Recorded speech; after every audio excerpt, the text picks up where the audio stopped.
Good morning. I'm Amanda Hansen here at the Action News 5 digital desk on a Friday morning. I know that a lot of you are probably excited about the weekend. For a lot of kids, it's spring break, so I know the airports were busy.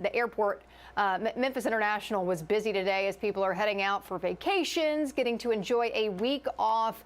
And, we saw a lot of rain this week. And so I want to kind of pull up some live looks. You can see traffic right here at the I-240 flyover is moving pretty smooth. Not any issues, no slowdowns. Traffic running along quite nicely. Here's a live look from downtown Memphis. Really looks like a pretty morning. Got a few clouds out there, but those peaks of blue. Another angle from our Midtown High 5 camera.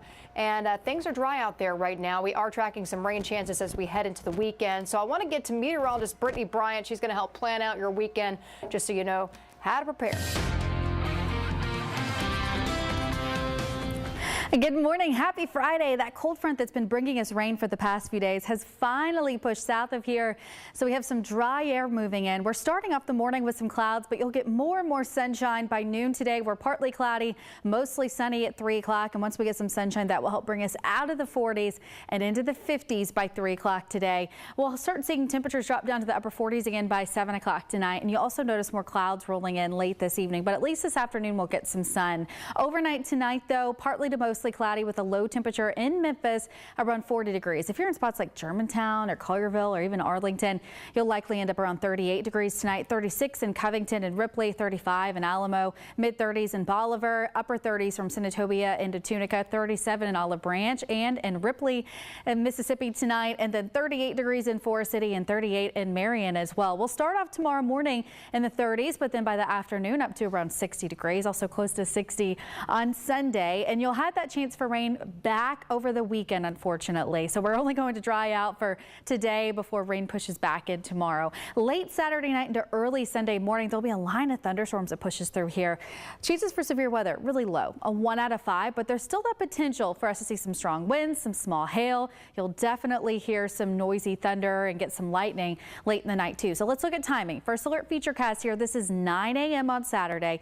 Getting a little bit of sunshine. We're in the 40s and 30s, as I mentioned, tomorrow morning. By 3 o'clock, though, we start to see rain pushing back in again. So if you're making weekend plans, try to do it early in the day. Run those errands. Take the kids to the park before that rain arrives. At 3 o'clock, we have some heavy rain. We're seeing the yellows and the oranges in West Memphis, downtown, Midtown, also in Batesville and Senatobia getting some showers.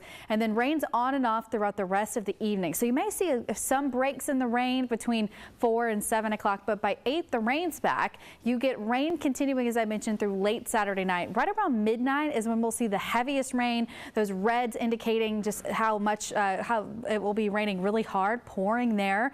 And also seeing a few thunderstorms, as I mentioned, with some gusty winds, small hail, a lot of lightning, and some heavy rain too. By 9 a.m. on Sunday, heavy rain is mostly south of here, other than some downpours near Batesville, but we'll still have a few light showers even at 9 o'clock in the morning on Sunday. As we get closer to lunchtime, that rain will be pushing out of here on Sunday afternoon, though. Rainfall totals this weekend close to ½ an inch. I'm not really that concerned with flash flooding, but we have had a lot of rain recently. Our average is about 1.5 inches. We've had over 4 inches of rain, and it's only March 9th. That puts us about 2.5 inches above normal for the month of March so far. And again, we get more rain over the weekend too. If you want to keep updated on that weekend rain chance, use our First Alert Weather app. Search for it in the App Store. You can download it for free. And I also want to give you one other heads up about the weekend. Daylight saving time starts again. So we're going to spring forward, meaning you're going to set your clocks forward an hour. This is also a good time to replace your smoke alarm and your carbon dioxide detector batteries. Since we have that time change twice a year, that's a good time to check those just in case. Upper 50s today. I showed you temperatures around 60 over the weekend. 53 degrees is only the high on Monday, so it's a lot colder behind that weekend cold front. Low temperature of just 32 degrees on Monday night, 52 on Tuesday, but we're back up to near 70 by the end of next week. All right. Well, these two suspects right here are expected to be in court this morning, and it's all surrounding that mass shooting at Live Lounge in Whitehaven. I'm sure a lot of you remember that whole ordeal. 1 person dead, 11 others hurt. Ladarius Marion is facing several charges. That includes second-degree murder, while Julius Freeman is charged with facilitation to commit second-degree murder, along with some other charges. So, of course, we're going to be following that here on the Digital Desk. So we also want to talk about the demand for accountability this morning after the death of an inmate at 201 Poplar. Civil rights attorney Ben Crump and the family of Gershon Freeman are demanding that the Shelby County Sheriff's Office, or Shelby County Sheriff Floyd Bonner and Mayor Lee Harris hold all of the officers involved in the deadly incident inside that jail accountable. Action News 5's Stephanie Douglas has those details. As a mom who's never been through this, as a family who hasn't been through something as tragic as this, we're doing all that we can. A week after the world watched surveillance video showing 33-year-old Gershon Freeman's final moments at 201 Poplar, his family says it's tough to bear the pain. My world is no longer the same. Like I stated before, Gershon was my world. I was a helicopter mom.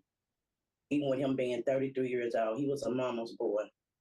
So for me to watch that video, I don't think I ever watched that video.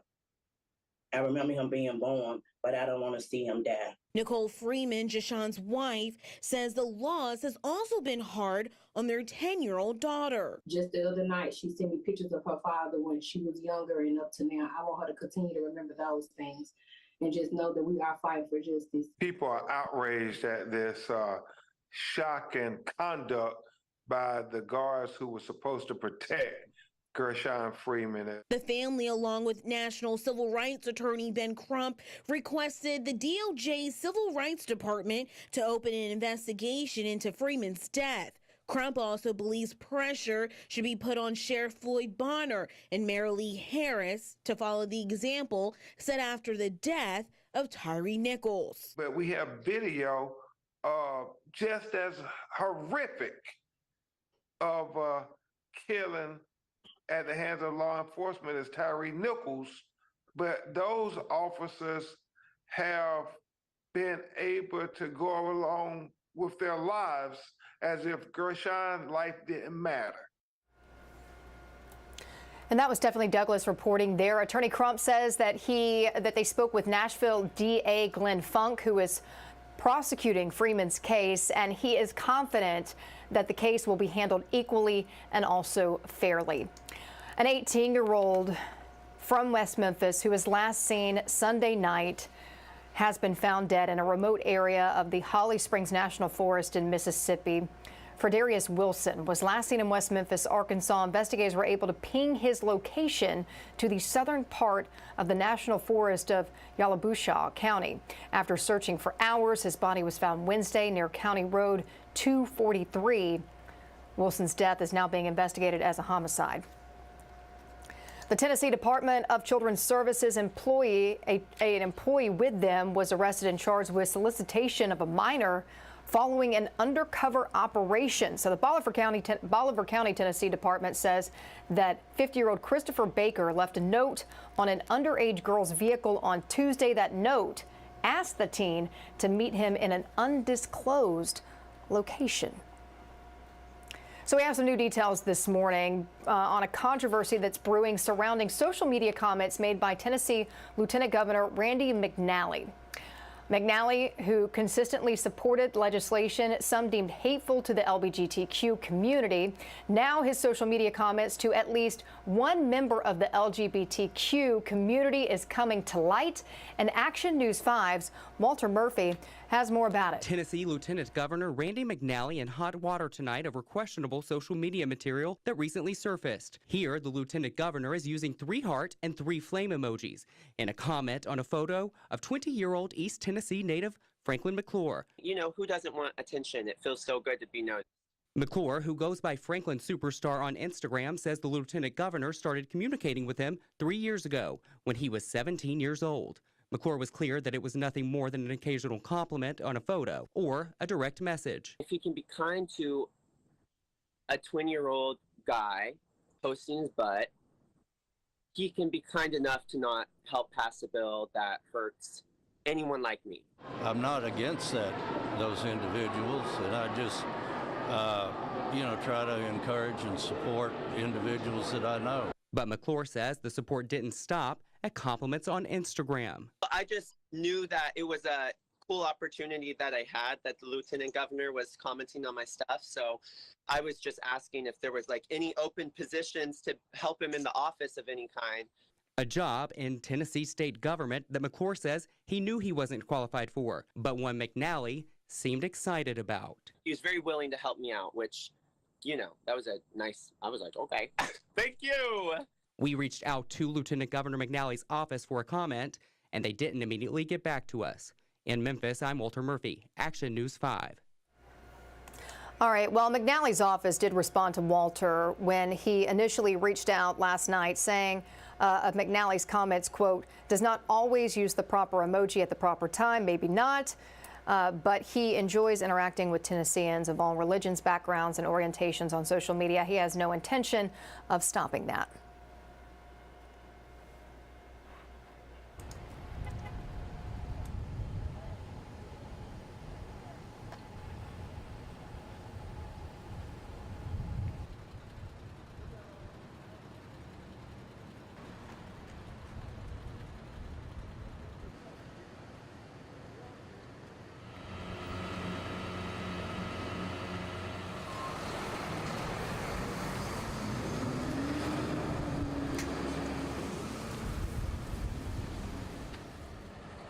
I know you wanna leave me, but I refuse to let you go. You know they ain't too proud. The cast of the hit Broadway musical about Motown and the Temptations taking the stage this week at the Orpheum Theater in downtown Memphis. That Tony Award-winning show runs through Sunday. It's amazing. I got to see it Tuesday night, and it features a Memphian in one of the lead roles. His name, Jalen Harris, and we caught up with him and his castmates at the Stax Museum of American Soul Music. Wow. Rufus Silas, you are wearing boots with a short set. You are my hero. I'm Jalen Harris, and I play Eddie Kendricks in Ain't Too Proud, The Life and Times of the Temptations.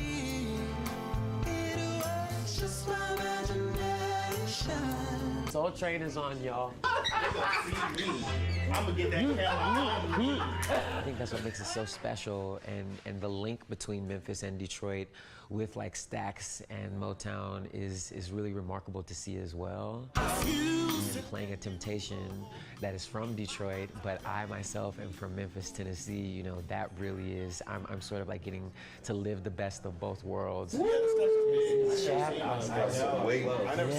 look how I haven't either. I'm Michael Andreas, and I play Otis Williams. It's a section that was dedicated to, to the Detroit sound, which is what we kind of represent in our show. So just the fact that they are trying to be so inclusive of all of the music that literally shaped the country during those years in the 60s and the 70s. Just standing in a piece of history, it's an experience I won't ever forget. This is amazing. So this was his car. Whose car is this? Isaac Hayes. His actual car.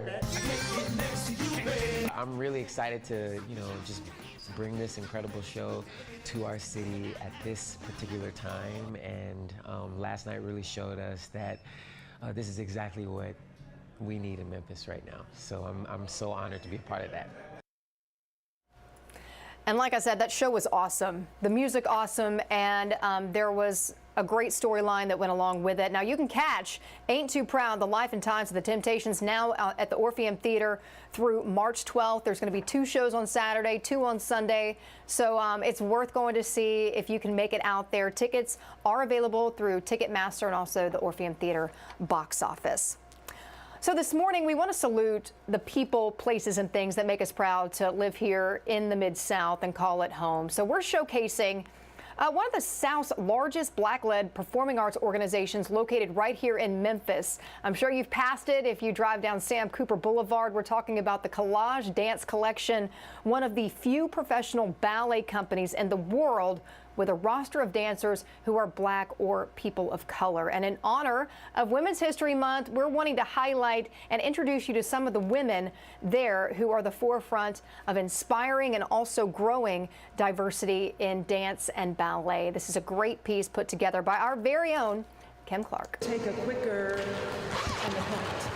Lenore Morales knows all too well the difficulties for people of color in the professional world of dance. So I was always the Spanish dancer in Nutcracker. It was always that. But it's been challenging for dancers of color to get the lead roles or even get into companies, especially ballet companies. The Juilliard School graduate and native Brooklynite moved to Memphis and joined the Collage Dance Collective in 2021. The same thing with the head. The company's artistic director, whom she'd also danced with in the Harlem Theater of Dance, called on her to fill the role of rehearsal director. Felt that his vision for ballet, for the future, and for dancers of color was something I felt was really important. Collage Dance, a professional dance company, actually began in New York City in 2006 in response to the ballet industry's lack of racial diversity on stage.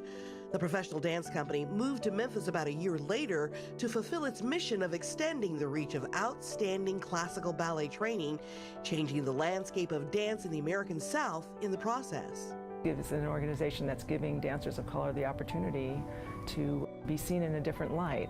So ballet dancers of all shades, not just fair-skinned. The more than 22,000 square foot state-of-the-art studio on the corner of Tillman and Sam Cooper opened in December of 2020. Its sunlit studios now filled with dancers practicing a range of classical and contemporary choreography. I feel safe and I feel like I can express myself when I'm dancing. Lauren Filson is a company artist. Here. Preparing on this day for an April performance. Dancing since the age of 2, Lauren moved to Memphis from Denver in 2020 to begin her professional career. Go back to this section. Which at Collage means 3 seasons of performances every year, as well as touring. We've been to the Kennedy Center, we've been to multiple cities throughout the U.S. At Collage, Lauren's found not only a place to dance, but a home where her natural hair is accepted and the tights and shoes are not the standard pink. That's one thing that's different here from anywhere else is you get to wear tights that are your skin color. We get to pancake our shoes to match our skin tone. It's amazing to be able to see people around me who look like me and have the same skin color, and I don't feel alone whenever it comes to the way that I look in this art form. Reagan Myers, a senior in high school, has also been dancing since she was a little girl. It gives me freedom to express myself without even speaking. It gives me a space to relax and release energy, good or bad, throughout the day. School can be hard, and dance really just is that outlet for me. Reagan joined the Collage Youth Ensemble in 2015. She plans to study dance in college and one day own her own studio using what she's learned from Collage. We get to firsthand really experience what it's like being a director. We see Mr. Kevin in action, and we kind of take ideas and bounce ideas off of them. And we really got that firsthand experience about how to create a show, how to manage performances. And I think it's good for people my age and younger, upcoming dancers, to see what success looks like with people that look like us. And I think building this studio was a really important part in building the confidence of future Black dancers. I hope that they see someone who looks like them and they see that this is a career that's attainable. This can be a profession. The Collage Dance Collective, bringing the art of dance to all. It's life, it's living. I think it's a way of communication. I think all cultures have dance and music, and when people just kind of let themselves be free and move, there's a joy that comes up inside of you and this feeling that you can share with one another. You don't even have to say a word. Kim Clark, Action News 5. A great piece there. And the Collage Dance Company offers a number of different programs for people that are interested in learning a little bit more about what they do. That includes professional track for students considering dance as part of their future. You heard from one of their students in this story. The community classes rather for children and adults interested in jazz, tap, ballet, and a whole lot more. They have all kinds of things to offer. And there's even some community outreach programs where they go into area public schools. So if you want to get some more information about the Collage Dance Collective, just head over to actionnews5.com. We have a special section for our 5-star stories, and you can find all the information that you need there. All right, let's talk about cybersecurity awareness, because that is the month of October. In addition to Breast Cancer Awareness Month, it's also Cybersecurity Awareness Month. And Get this stat here. More than 75% of Americans recently shared that they were targeted by an online scam, which can include donation scams, tech support scams, romance scams, cryptocurrency scams, and much, much more. Does that surprise you? It doesn't surprise me, but it's certainly pervasive, it seems, in every part of the country. Let's bring in a cybersecurity expert right now. Jaya Ballou is joining us. And Jaya, good morning. How are you? Good morning. I'm very well, thank you. Thank you for joining us. And I understand that the sandwich generation seems to be one of those generations that really has a lot of responsibilities when it comes to this. Sandwich generation, my understanding is that, because I'm a part of it, you have aging parents and you have kids. The kids tend to be skewing a little bit younger. Is that what the sandwich generation is? Let's define it for everybody. You're absolutely right. That's exactly what it is. And just like you, I'm also part of it. So it's not an easy spot to be in, because you've got this double role where you have to be the primary caregiver, both for your kids, but also make sure your parents are okay. And one area that's often overlooked when we're doing all the other responsibilities is around cybersecurity.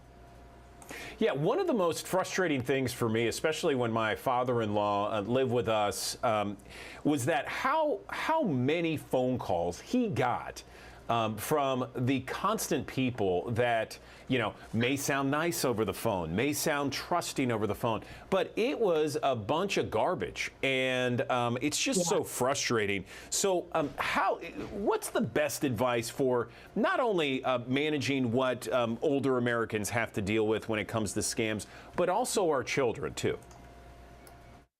Yeah, so, the good news is that both for the older Americans that we need to take care of, as well as those younger kids that we've got as our primary role, they're the same stuff that we have to do for both of them. And I like to kind of couch it into three things. Like, the first thing is prevention, making sure that they have some good cyber hygiene practices ready to go that are enabled by default. And that can be a good antivirus, a good web browser, and a strong VPN that they can use because they want to be connected from anywhere on every device all the time. So that's a good starting point. Majority of threats are blocked. The second thing is just really about detection, being vigilant, watching out for those red flags, knowing when to recognize one of those phone calls is completely illegitimate, that your bank never wants to ask information about your passwords or that kind of stuff by calling you, and especially an unsolicited call asking you for information is not normal. So watching out for those red flags is the second thing, really being vigilant and paying attention to that scam-like behavior. And the third thing, which is really not easy to do when it happens, but you need to kind of prepare it before it happens, is in case you actually do get attacked or do fall initially for the scam, how to stop it quickly, and then also how to get help, whether that means informing police or finding someone in your network that can actually undo the harm that was done. Having that ready before you need it is super important to getting this right.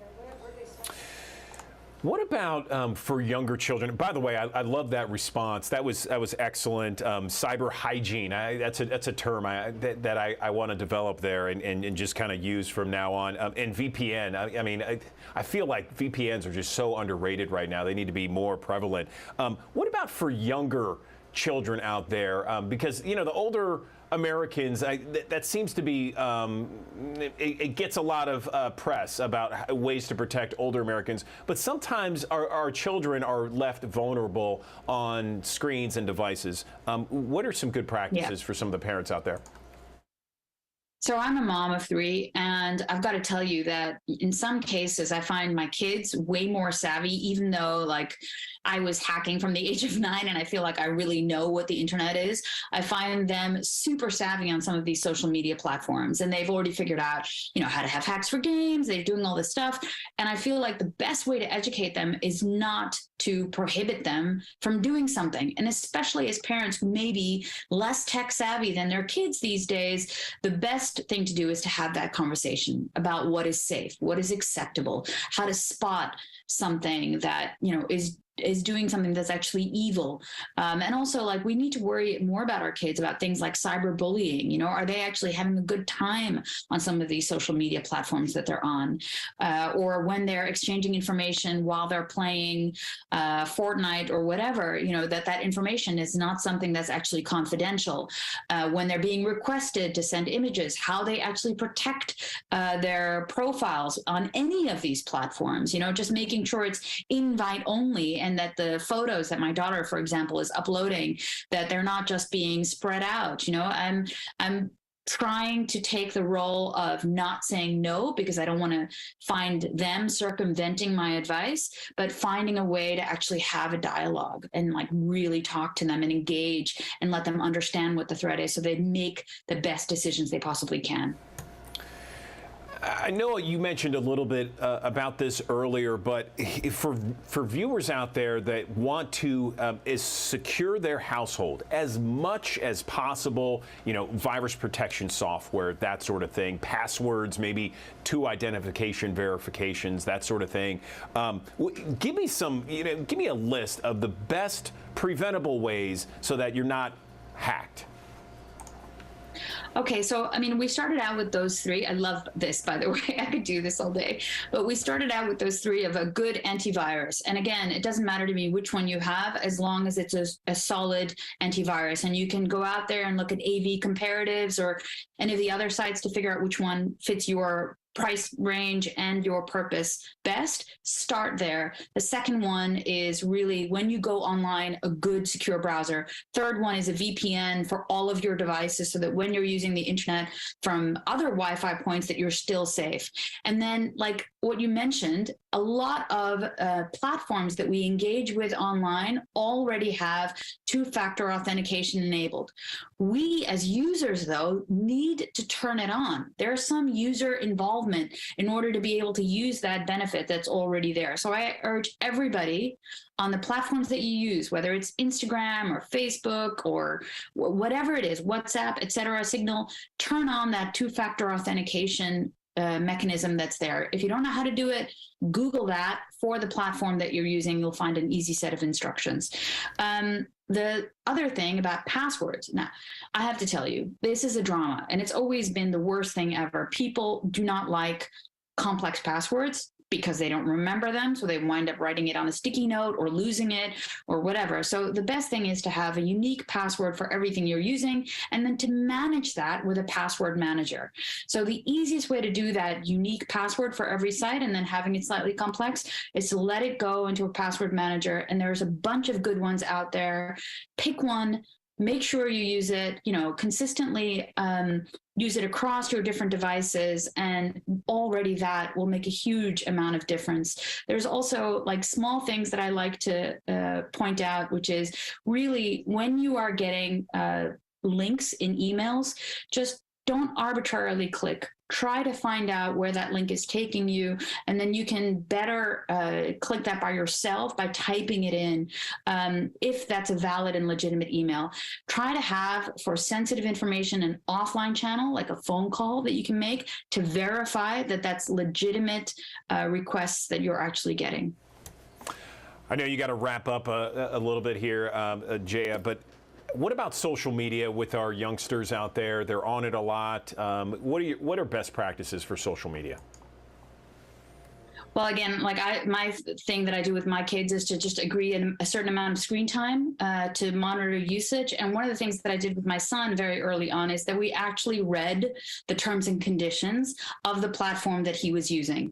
And it sounds absolutely horrible and a terrible thing to do with your Sunday afternoon, but it's actually really useful, because then they suddenly understand that they're being followed and tracked even when they're not on that social media platform. And all of that off-platform activity about them is used to collect information about all of their browsing behavior. And so when my son found that out, he actually said, you know what, I don't want to do this now. This is not the goal. We want to empower people to embrace online technology and be having some concept of digital freedom when they go online.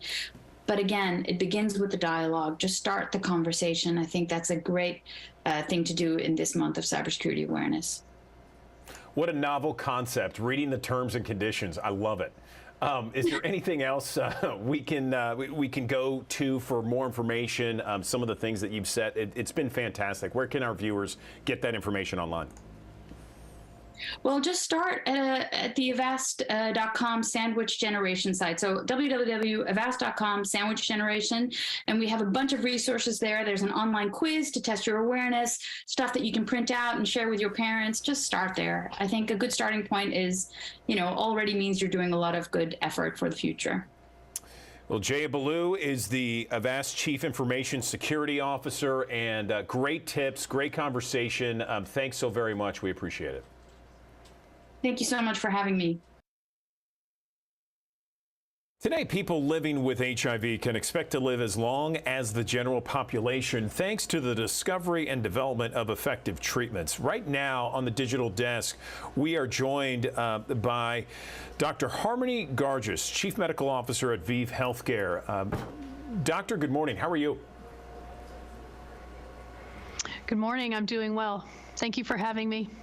Appreciate you being here. How has living with HIV changed over the years to today? Well, it's changed so much in the last 40 years. It's really been quite amazing. When you think about when HIV was first discovered 40 years ago, we didn't have any effective therapies. And unfortunately, many people died of HIV and AIDS while waiting for medicines to be developed.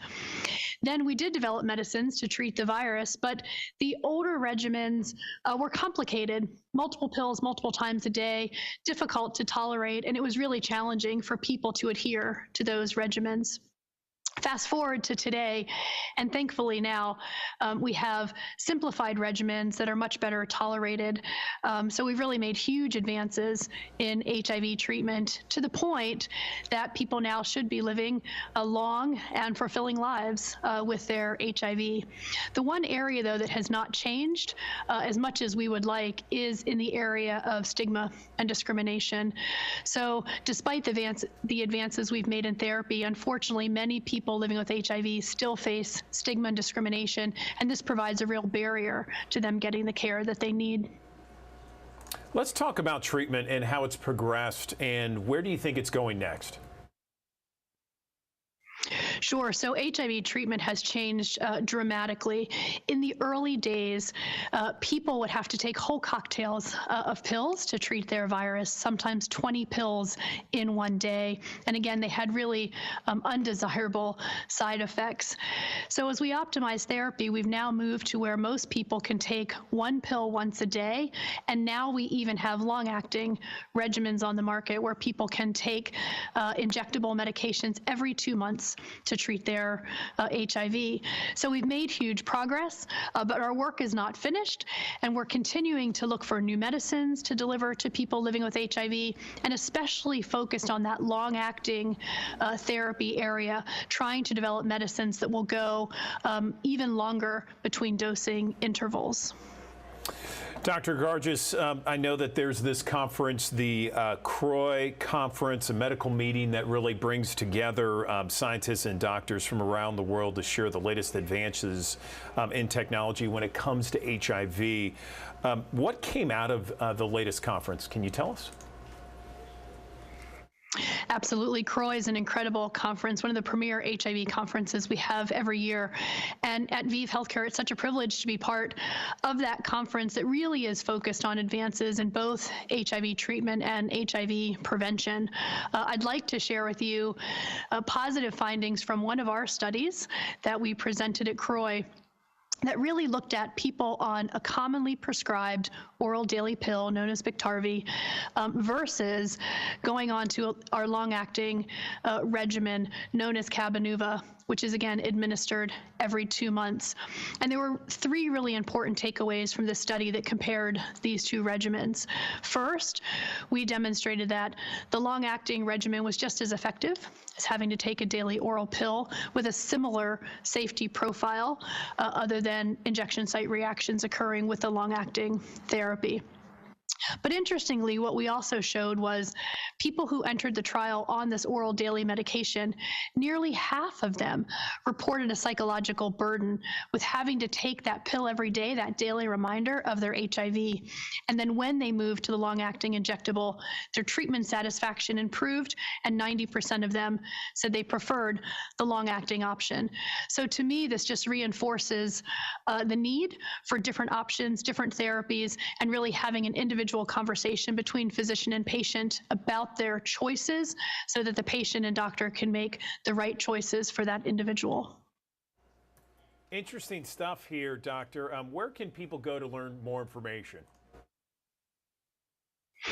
So first, I would encourage anyone living with HIV to please have a conversation with your healthcare provider about these different treatment options so you can understand what's best for you. And to learn more about this long-acting regimen, please visit our website, cabenuvai.com, for more information. Okay, Dr. Harmony Garges, we appreciate you. Thanks for the update and advances in HIV treatment and technology. Appreciate it. Thank you for having me.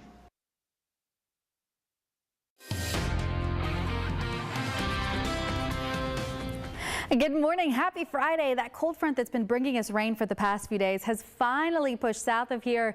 So we have some dry air moving in. We're starting off the morning with some clouds, but you'll get more and more sunshine by noon today. We're partly cloudy, mostly sunny at 3 o'clock. And once we get some sunshine, that will help bring us out of the 40s and into the 50s by 3 o'clock today. We'll start seeing temperatures drop down to the upper 40s again by 7 o'clock tonight. And you'll also notice more clouds rolling in late this evening, but at least this afternoon we'll get some sun. Overnight tonight, though, partly to mostly cloudy with a low temperature in Memphis around 40 degrees. If you're in spots like Germantown or Collierville or even Arlington, you'll likely end up around 38 degrees tonight, 36 in Covington and Ripley, 35 in Alamo, mid-30s in Bolivar, upper 30s from Senatobia into Tunica, 37 in Olive Branch and in Ripley and Mississippi tonight, and then 38 degrees in Forest City and 38 in Marion as well. We'll start off tomorrow morning in the 30s, but then by the afternoon up to around 60 degrees, also close to 60 on Sunday, and you'll have that chance for rain back over the weekend, unfortunately. So we're only going to dry out for today before rain pushes back in tomorrow. Late Saturday night into early Sunday morning, there'll be a line of thunderstorms that pushes through here. Chances for severe weather really low, a 1 out of 5, but there's still that potential for us to see some strong winds, some small hail. You'll definitely hear some noisy thunder and get some lightning late in the night too. So let's look at timing. First alert featurecast here. This is 9 a.m. on Saturday. Getting a little bit of sunshine. We're in the 40s and 30s, as I mentioned, tomorrow morning. By 3 o'clock, though, we start to see rain pushing back in again. So if you're making weekend plans, try to do it early in the day. Run those errands. Take the kids to the park before that rain arrives. 3 o'clock, we have some heavy rain. We're seeing the yellows and the oranges in West Memphis, downtown, midtown, also in Batesville and Senatobia getting some showers. And then rain's on and off throughout the rest of the evening. So you may see some breaks in the rain between 4 and 7 o'clock, but by 8, the rain's back. You get rain continuing, as I mentioned, through late Saturday night. Right around midnight is when we'll see the heaviest rain. Those reds indicating just how much, how it will be raining really hard, pouring there. And also seeing a few thunderstorms, as I mentioned, with some gusty winds, small hail, a lot of lightning, and some heavy rain too. By 9 a.m. on Sunday, heavy rain is mostly south of here, other than some downpours near Batesville, but we'll still have a few light showers even at 9 o'clock in the morning on Sunday. As we get closer to lunchtime, that rain will be pushing out of here on Sunday afternoon, though. Rainfall totals this weekend close to ½ an inch. I'm not really that concerned with flash flooding, but we have had a lot of rain recently. Our average is about 1.5 inches. We've had over 4 inches of rain, and it's only March 9th. That puts us about 2.5 inches above normal for the month of March so far. And again, we get more rain over the weekend too. If you want to keep updated on that weekend rain chance, use our First Alert Weather app. Search for it in the App Store. You can download it for free. And I also want to give you one other heads up about the weekend. Daylight saving time starts again. So we're going to spring forward, meaning you're going to set your clocks forward an hour. This is also a good time to replace your smoke alarm and your carbon dioxide detector batteries. Since we have that time change twice a year, that's a good time to check those just in case. Upper 50s today. I showed you temperatures around 60 over the weekend. 53 degrees is only the high on Monday, so it's a lot colder behind that weekend cold front. Low temperature of just 32 degrees on Monday night, 52 on Tuesday, but we're back up to near 70 by the end of next week. Okay, Andrew Douglas here in the Action News 5 digital desk. George Lopez is back on Action News 5. He's bringing his real-life daughter, Mayan, with him. And I have Mayan and Selena Leyva joining us right now on the digital desk. And ladies, good morning. How are you? Good morning. Thank you. It's Lopez versus Leyva this morning. So yes, like, exactly. Happy to be here. Well, I'm glad you guys are here. Real quick, I find it fascinating, Mayan, that you're going to be a part of this. This is your real dad, and you are a part of this show, and you guys have recently kind of rekindled your relationship. Tell me what it's been like. It's been really the experience of a lifetime, and really an experience that I've never thought I would ever have with him. To be able to make as many people laugh as we do every week. First, it's the most time I've spent with him in 10 years, so that's been very nice. But to be able to laugh with him, and honestly, there are times where, as the show has gone, our relationship has gotten stronger on and off screen. It was very new for both of us, and I think you can see in the show Lopez versus Lopez that there are real moments where it's a father and daughter talking, and there are themes that are universal throughout the whole show, and it's something that I never thought I would have. I know no matter how long this show goes, I'm going to have that relationship with him for the rest of my life, and that's something that I never knew that I was going to have before. I saw that you were at Second City, Chicago for a while doing a lot of improv. How did that help you with this role? Oh, it helped me immensely. It was actually everyone thought the live audience was going to be the hardest part for me that we have with sitcom, but that was what I was most comfortable with. It was more walking and talking. It's so funny watching myself now, because I think there's times where I'm like literally holding on to a table because I'm like, I'm grounded in the scene. I'm holding the table. It's like, no, this is your table. This is your kitchen. You can let go, Maya. So there's like little things that I've definitely improved upon. And I think that training came in very helpful with the comedy. I think my dad never really saw me perform. We were not talking during those years. And so when we were starting to film the first few episodes, he was like, oh my gosh. So I kind of got to show him, I learned from him, but I got to show him what I got. So, and this woman over here, Selena, is like, she's also never done sitcom before also. So we were both very much in the same boat as well. Yeah, I was going to ask Selena, so tell me, and many people know you from Orange is the New Black. How did that role help you get ready for this role as Rosie? Well, I don't know if it helped me. I think that what it did is make me appreciate the hours of this job versus what I was doing for 7 years for sure. I was dealing with a lot of heavy topics back then, and now I get to deal with everyday topics, but in a much lighter way, in a much lighter note.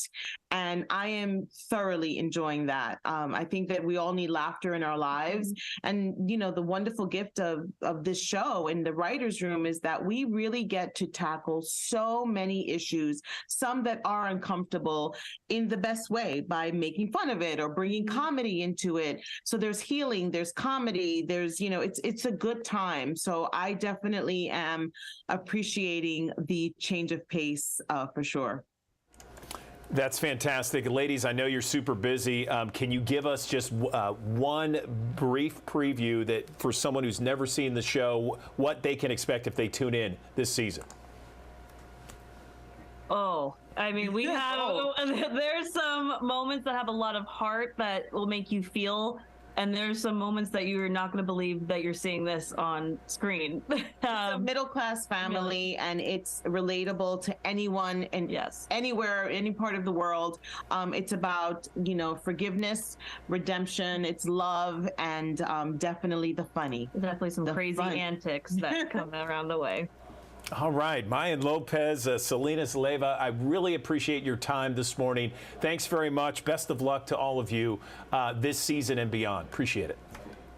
Thank you so much. Thank you for having us. Well, Amanda Hansen back here at the Action News 5 Digital Desk. You know, a little bit earlier I was talking about spring break. A lot of people heading to the airport today to head out of town to enjoy a little time off, a week off to enjoy some time with the family. And so we want to talk about travel, because right now it seems like the cost of travel is only going up more and more. But the thing is it's not slowing anyone down.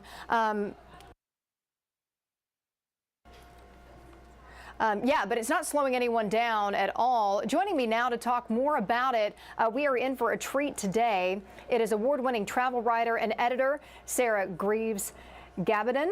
Can you hear me? It looked like maybe you were having some issues hearing me. Can you hear me on your end?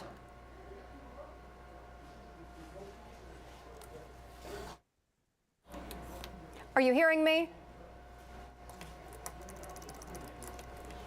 I think you might be having issues hearing me. Let's see.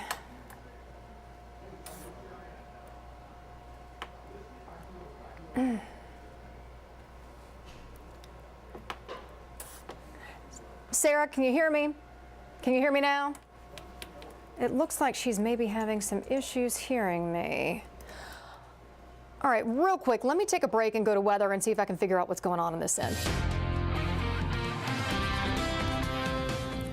Good morning. Happy Friday. That cold front that's been bringing us rain for the past few days has finally pushed south of here.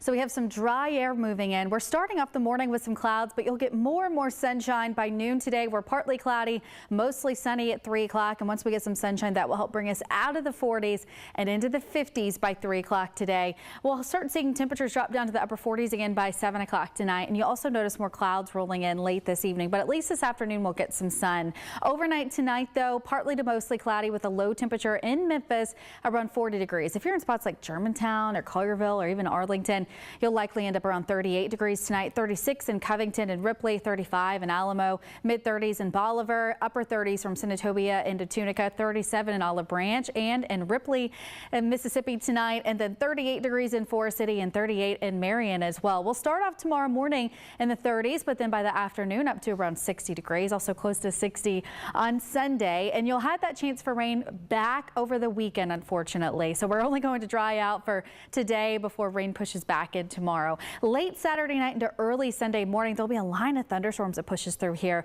Chances for severe weather really low, a 1 out of 5, but there's still that potential for us to see some strong winds, some small hail. You'll definitely hear some noisy thunder and get some lightning late in the night too. So let's look at timing. First alert featurecast here. This is 9 a.m. on Saturday. Getting a little bit of sunshine. We're in the 40s and 30s, as I mentioned, tomorrow morning.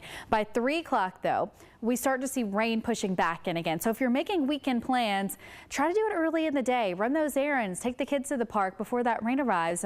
3 o'clock, we have some heavy rain. We're seeing the yellows and the oranges in West Memphis, downtown, Midtown, also in Batesville and Senatobia getting some showers. And then rain's on and off throughout the rest of the evening. So you may see some breaks in the rain between 4 and 7 o'clock, but by 8, the rain's back. You get rain continuing, as I mentioned, through late Saturday night. Right around midnight is when we'll see the heaviest rain. Those reds indicating just how much, how it will be raining really hard, pouring there. And also seeing a few thunderstorms, as I mentioned, with some gusty winds, small hail, a lot of lightning, and some heavy rain too. By 9 a.m. on Sunday, heavy rain is mostly south of here, other than some downpours near Batesville, but we'll still have a few light showers even at 9 o'clock in the morning on Sunday. As we get closer to lunchtime, that rain will be pushing out of here on Sunday afternoon, though. Rainfall totals this weekend close to ½ an inch. I'm not really that concerned with flash flooding, but we have had a lot of rain recently. Our average is about 1.5 inches. We've had over 4 inches of rain, and it's only March 9th. That puts us about 2.5 inches above normal for the month of March so far. And again, we get more rain over the weekend too. If you want to keep updated on that weekend rain chance, use our First Alert Weather app. Search for it in the App Store. You can download it for free. And I also want to give you one other heads up about the weekend. Daylight saving time starts again. So we're going to spring forward, meaning you're going to set your clocks forward an hour. This is also a good time to replace your smoke alarm and your carbon dioxide detector batteries. Since we have that time change twice a year, that's a good time to check those just in case. Upper 50s today. I showed you temperatures around 60 over the weekend. 53 degrees is only the high on Monday, so it's a lot colder behind that weekend cold front. Low temperature of just 32 degrees on Monday night, 52 on Tuesday, but we're back up to near 70 by the end of next week. Okay, Andrew Douglas here in the Action News 5 digital desk. George Lopez is back.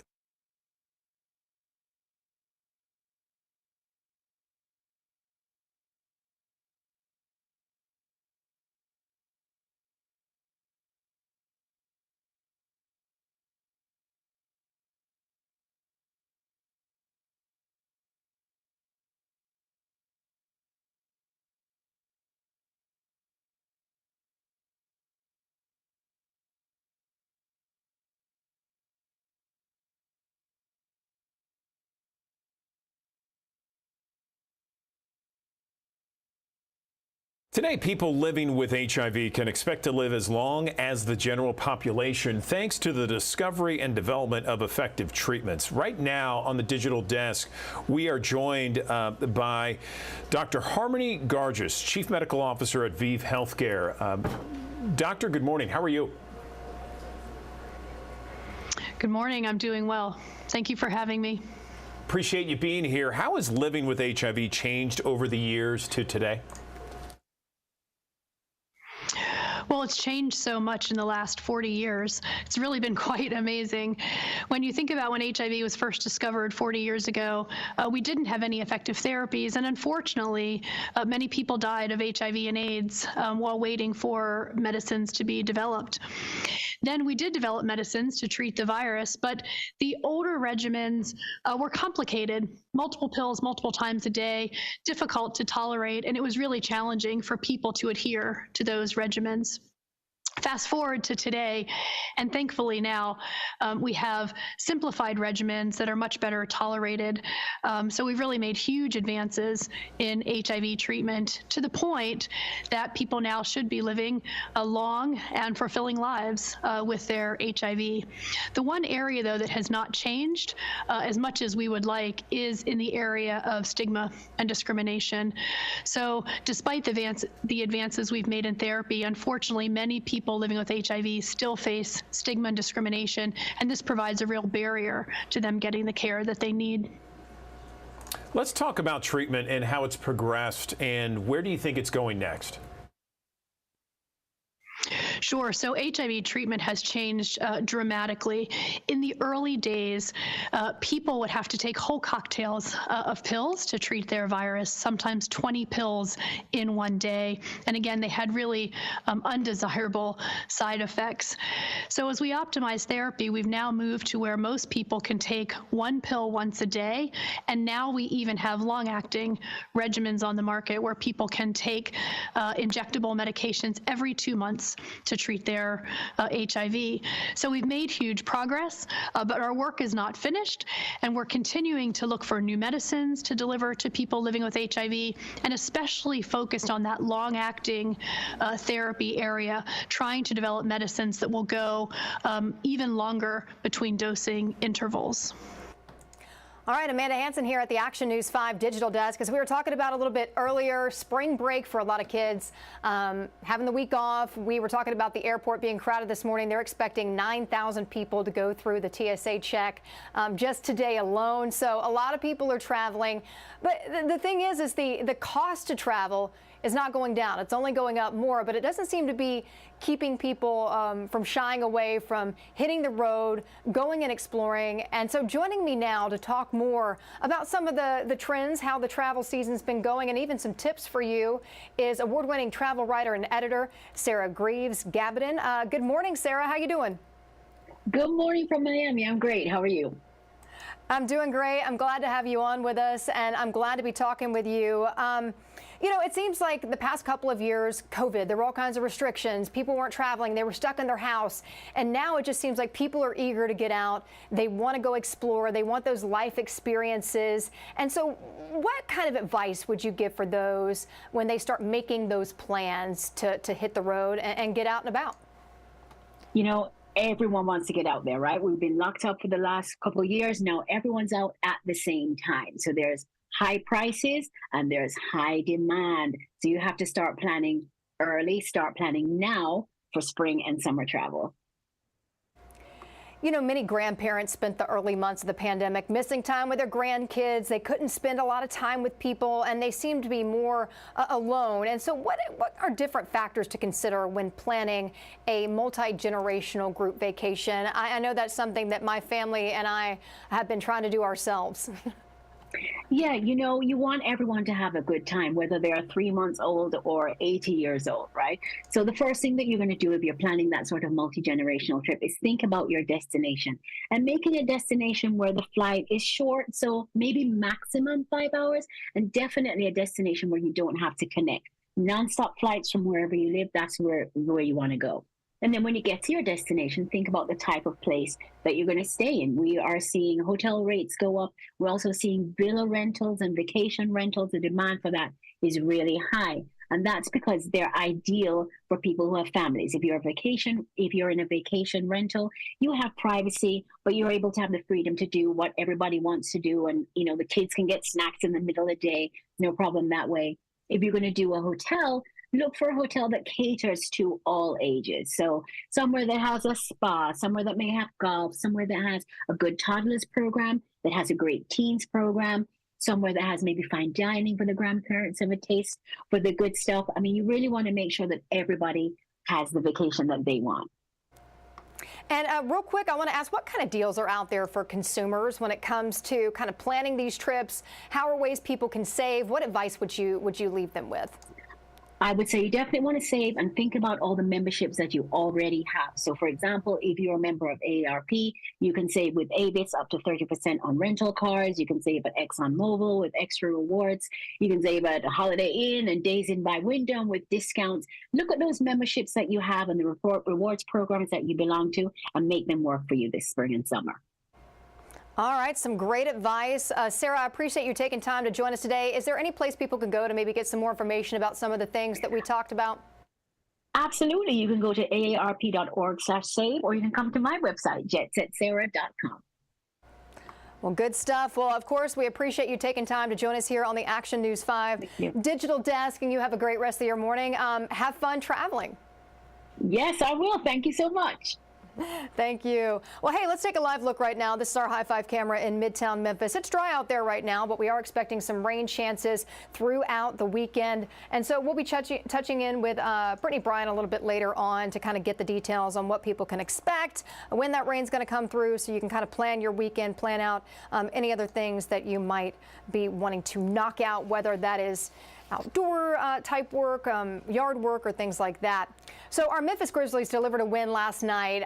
Go Grizz against the Golden State Warriors, but it was without superstar Ja Morant.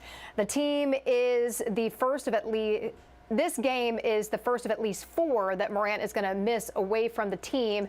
And so Action News 5's Bria Bolden has more about the whole situation going on right now. It's been nearly a week since the Grizzlies announced their star point guard would be away from the team, and 1 day since police in Colorado decided not to file charges against Morant after a social media video showed him flashing a gun. The hope was that this would never happen, and everything was as good as it should be. But there have been dialogues about what he's got to do better, and this just came to a head then.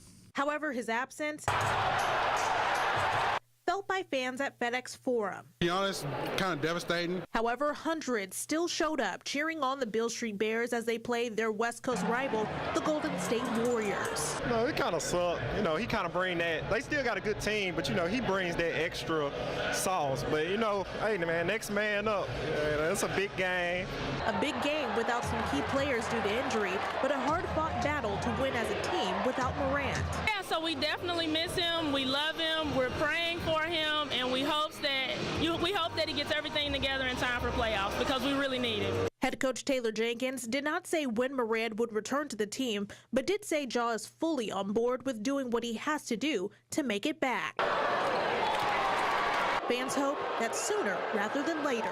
A great help to his community. He loves being here. You can feel it. You can tell that he loves being in Memphis. He loves playing for the team. He loves playing for us. And it's hard just not seeing him there.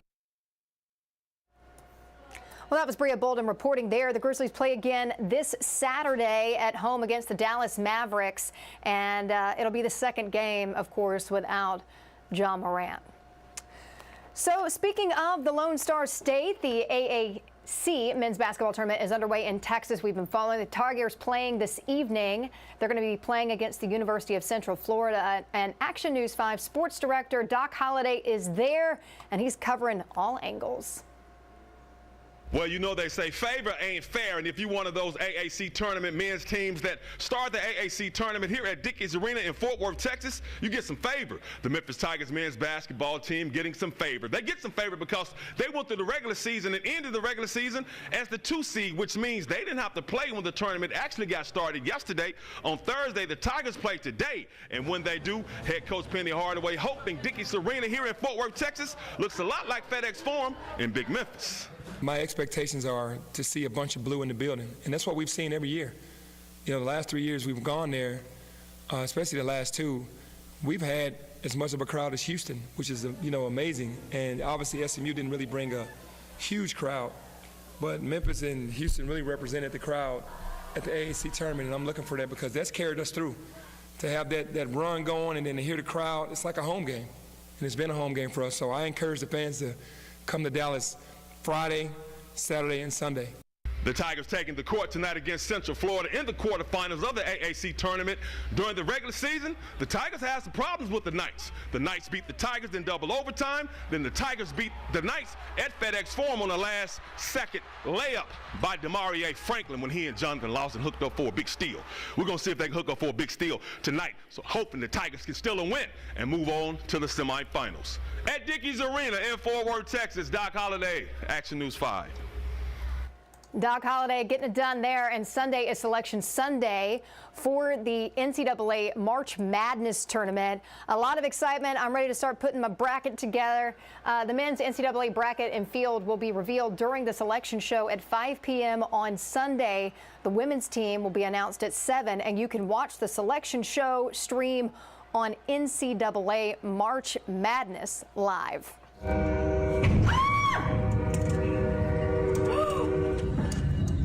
Oh my gosh.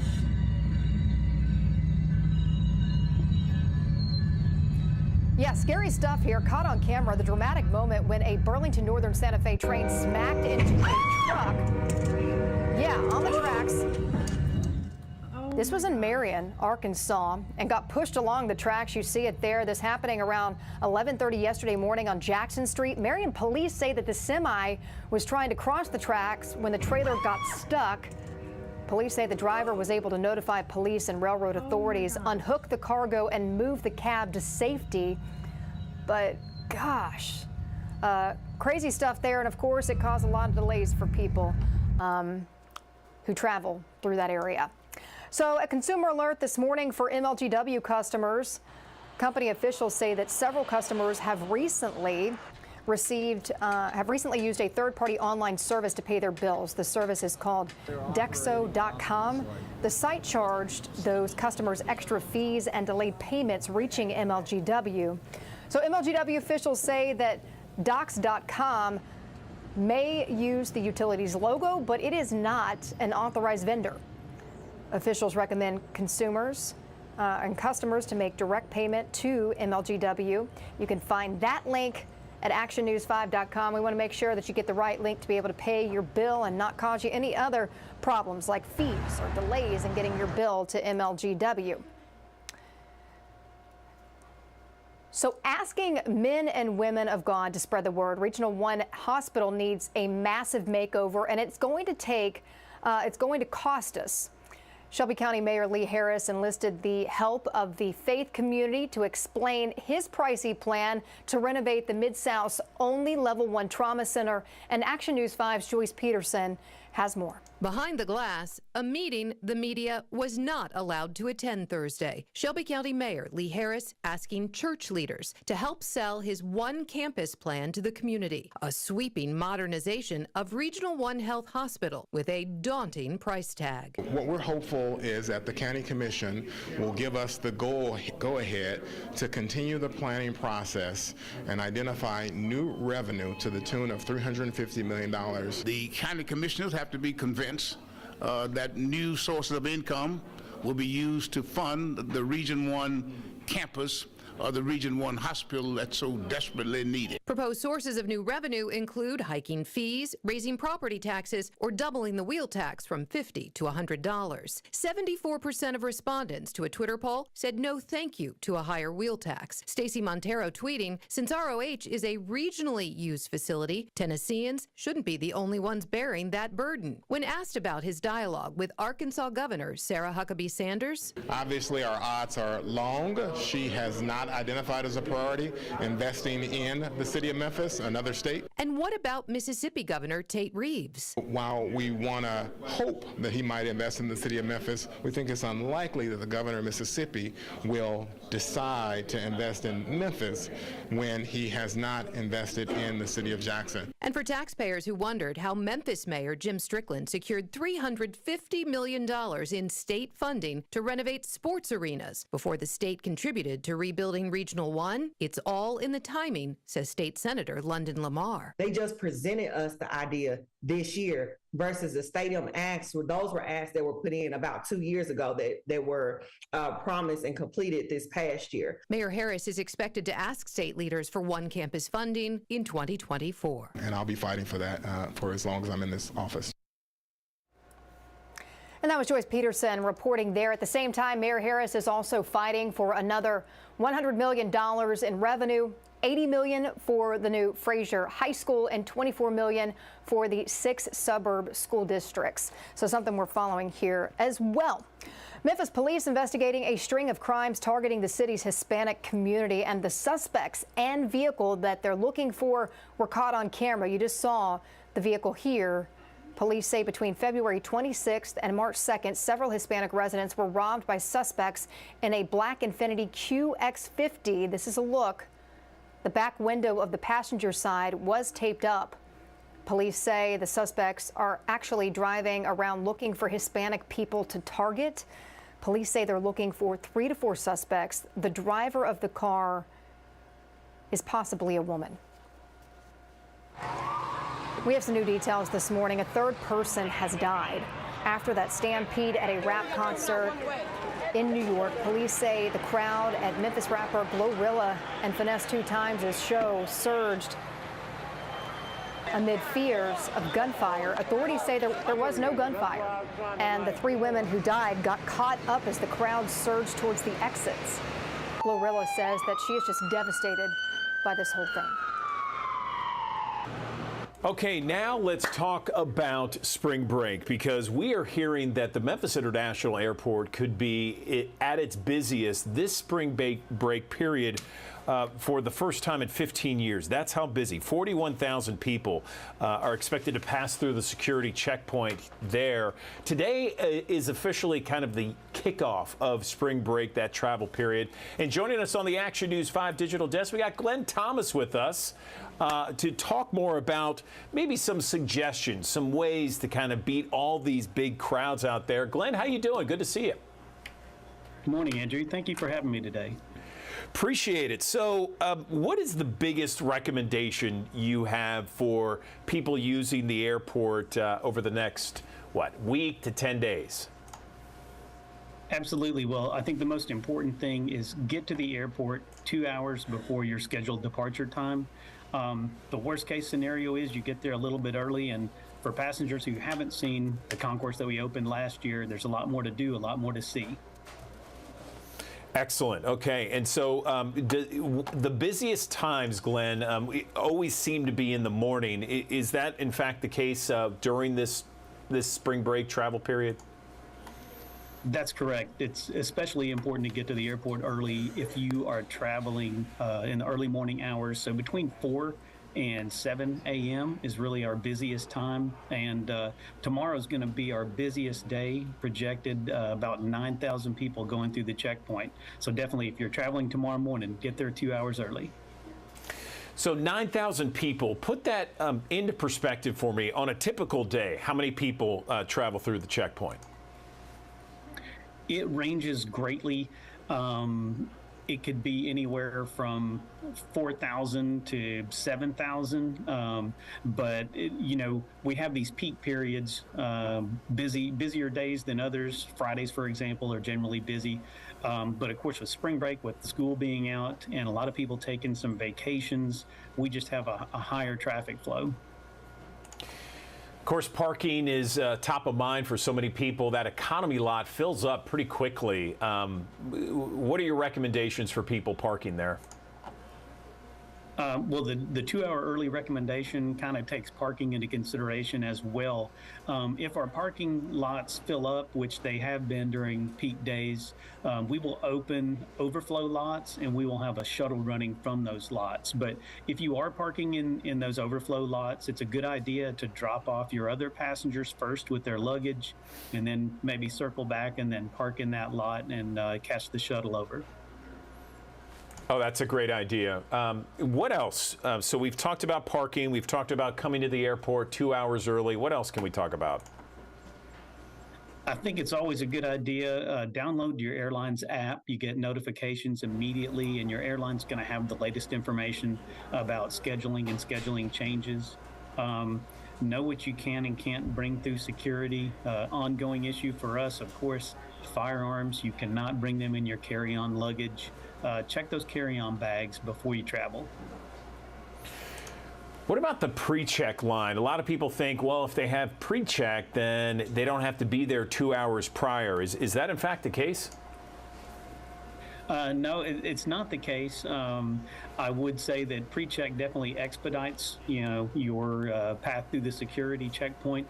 But again, think of it as a funnel. A funnel can handle a quart and it can handle a gallon, but the gallon's going to go through it a little bit slower. So pre-check is a great idea. For example, over the course of the next few days, they'll devote extra lanes to pre-check, and some of the passengers who are not pre-check will probably be going to the C checkpoint, the overflow checkpoint. I got you. These are all great tips, and this could be the largest crowd you've had since 2008. Tell me why. Well, I think we're just seeing an increase in business travel, and post-pandemic, we continue to see people more and more comfortable with travel. Maybe there are a lot of people who haven't been able to take those family trips since that time, and now they're just making up for lost time. So it kind of echoes what's happening in our industry. Also, I believe the aviation industry is showing some signs of recovery from some of the operational and staffing issues that have affected it. Okay. Anything else we can touch on, Glenn, that we haven't touched on you feels important? Just something to note. We know it's going to be a busy week next week, so we are going to have some live music in the airport on Thursday and on Friday next week to entertain the passengers. So we're trying to do that periodically, make use of that music stage and bring some Memphis music to our passengers. Yeah, I love that. I love that stage there in the concourse there. It's a lot of fun, especially when you see people performing out there. Glenn Thomas, I appreciate it. Thanks very much, and really love the upgrades at Memphis International Airport. Thank you so much. All right, that's the cover of the Memphis Flyer this week, just out right now. You can see it. One and fun. Kendrick Davis making his lone season as a Memphis Tiger unforgettable. And then, of course, the cover story has a nice indication of what's going to be inside there. You can see a whole bunch of pictures and words from Frank Murtaugh, who wrote the cover story with the Memphis Flyer. He joins us now on the Action News 5 digital desk. Frank, it's been a while. Good morning. How are you? Good morning, Andrew. Thanks for having me. Appreciate you it's being exciting here. to be part of March in basketball here in Memphis. I'm telling you, man. I got to first get your thoughts on the game on Sunday. We're Tiger fans, and watching that game against Houston, top seed in the country, coming down to that final buzzer beater. Give me just first off, before we get into this article, give me just your overall analysis of how well they played as we approach the conference tournament and the NCAA tournament. Well, these Tigers are unique, Andrew, in that they may go down in Memphis history as the best Tiger basketball team to go a season entirely unranked. And it doesn't match the eye test. What we saw last Sunday against the top-ranked team in the country, and even if you go back to December when they lost by 3 points to Alabama, currently the fourth-ranked team in America, it just doesn't, those dots don't connect to a team that's not even in the top 25. And that's what's going to be so illuminating, I believe, about what's to come, this weekend in Fort Worth at the AAC tournament, and then, starting next weekend with the big dance. They're a tight bunch of kids. They know that this is the 1 year they have together. It's a team built around seniors. The most prominent being Kendrick Davis. But yeah, Sunday was painful. They had a 5-point lead there in the second half, and I think FedEx Forum was about to tilt if they pulled off that upset. It didn't quite happen, but they with a couple of wins this weekend, they could get another chance to face the Cougars Sunday. Yeah, I think I've had multiple conversations, probably around, I'd say, at least 10 since that game on Sunday. People just want to talk about it, good and bad.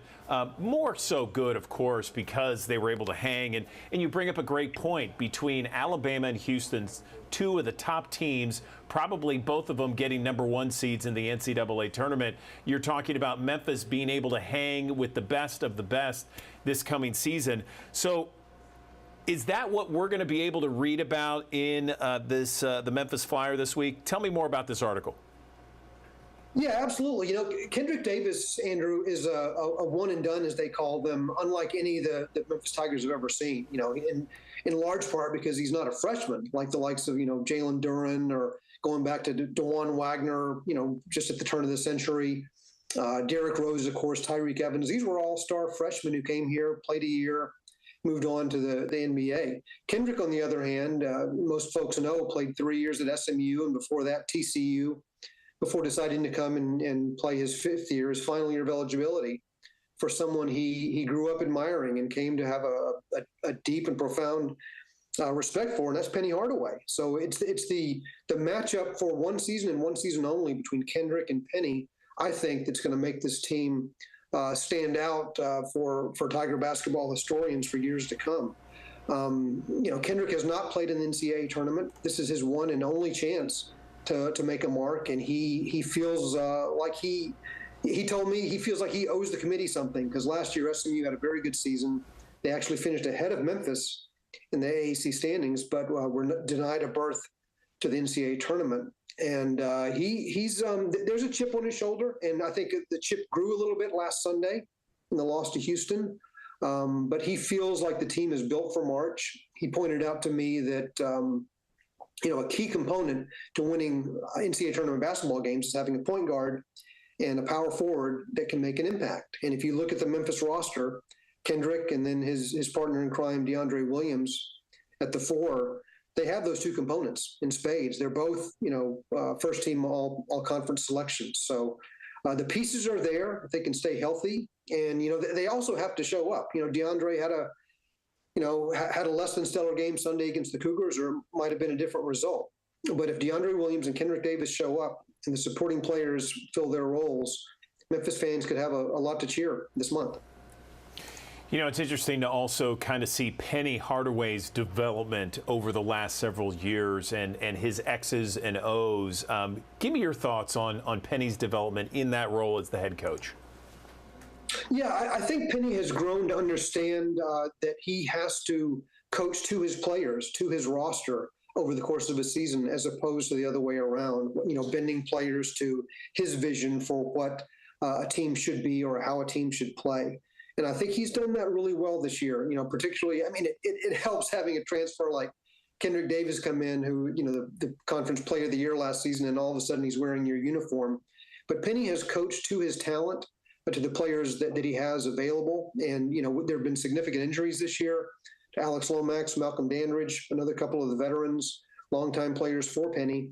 And he's adjusted. And, Malcolm and Alex now have to earn their minutes on the floor for this team. And, Penny's growing as a coach. I'm glad you brought that up. This is year 5 for him. He's, you can't call Penny Hardaway a young coach. He's 50 years old now. And, but he's young when it comes to the mileage on his tires, you might say, with just 5 seasons under his belt.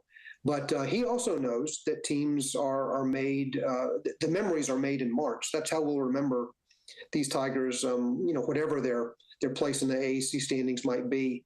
And he knows this is when players and coaches need to rise. Do you have an idea, just a little bit about the schedule going into Selection Sunday this weekend? What's on tap for the Tigers? Well, they may well have to beat 2 teams that have beaten them twice if they're to win the AAC tournament. Tulane, they'd face them in the semifinals if they win, tomorrow's quarterfinal game, which will be against the winner of UCF and SMU. If they get to the championship and if they're able to knock off the top-ranked team in the country, that will significantly impact and I think change the seeding they're going to get. Right now, most projections have them at a 9 or 10 seed, which is going to make it an arduous track to advance, because they'll in the second, if they get by their first round matchup, they'll be facing a 1 or 2 in that second round. But let's see what happens this weekend in Fort Worth. Again, if they were to beat Houston, win their first AAC tournament championship, that puts them in a different position, and it would be ironic because again, we started this conversation, they haven't been ranked all season. So if they were to leap into a 4, 5, 6 seed, that could change things.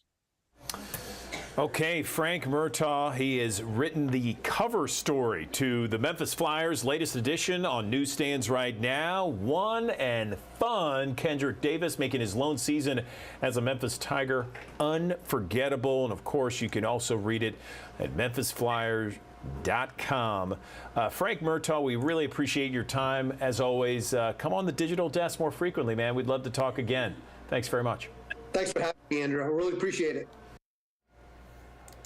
All right, well, the emergency room is a place where you just need that immediate medical help. But sometimes those ER visits come with unexpected bills. And one woman not only went home with a large bill, but she also claims that she had trouble getting any answers from the hospital. So our consumer investigator, Carice Jackman, partnered with Kaiser Health News to explain costly care. She filed this report. It's an ER visit Lee Fava says left her with a large bill. It was just outrageous. $700 for a shot? Unanswered questions. So there were all sorts of things on that bill I wanted to dispute, but I couldn't even get a person to respond to me. And a poorly wrapped bandage. Fava went to the ER in November 2021 after injuring her thumb while on her front deck. Obviously, when you have an injury like that, the first thing you need is a tetanus shot.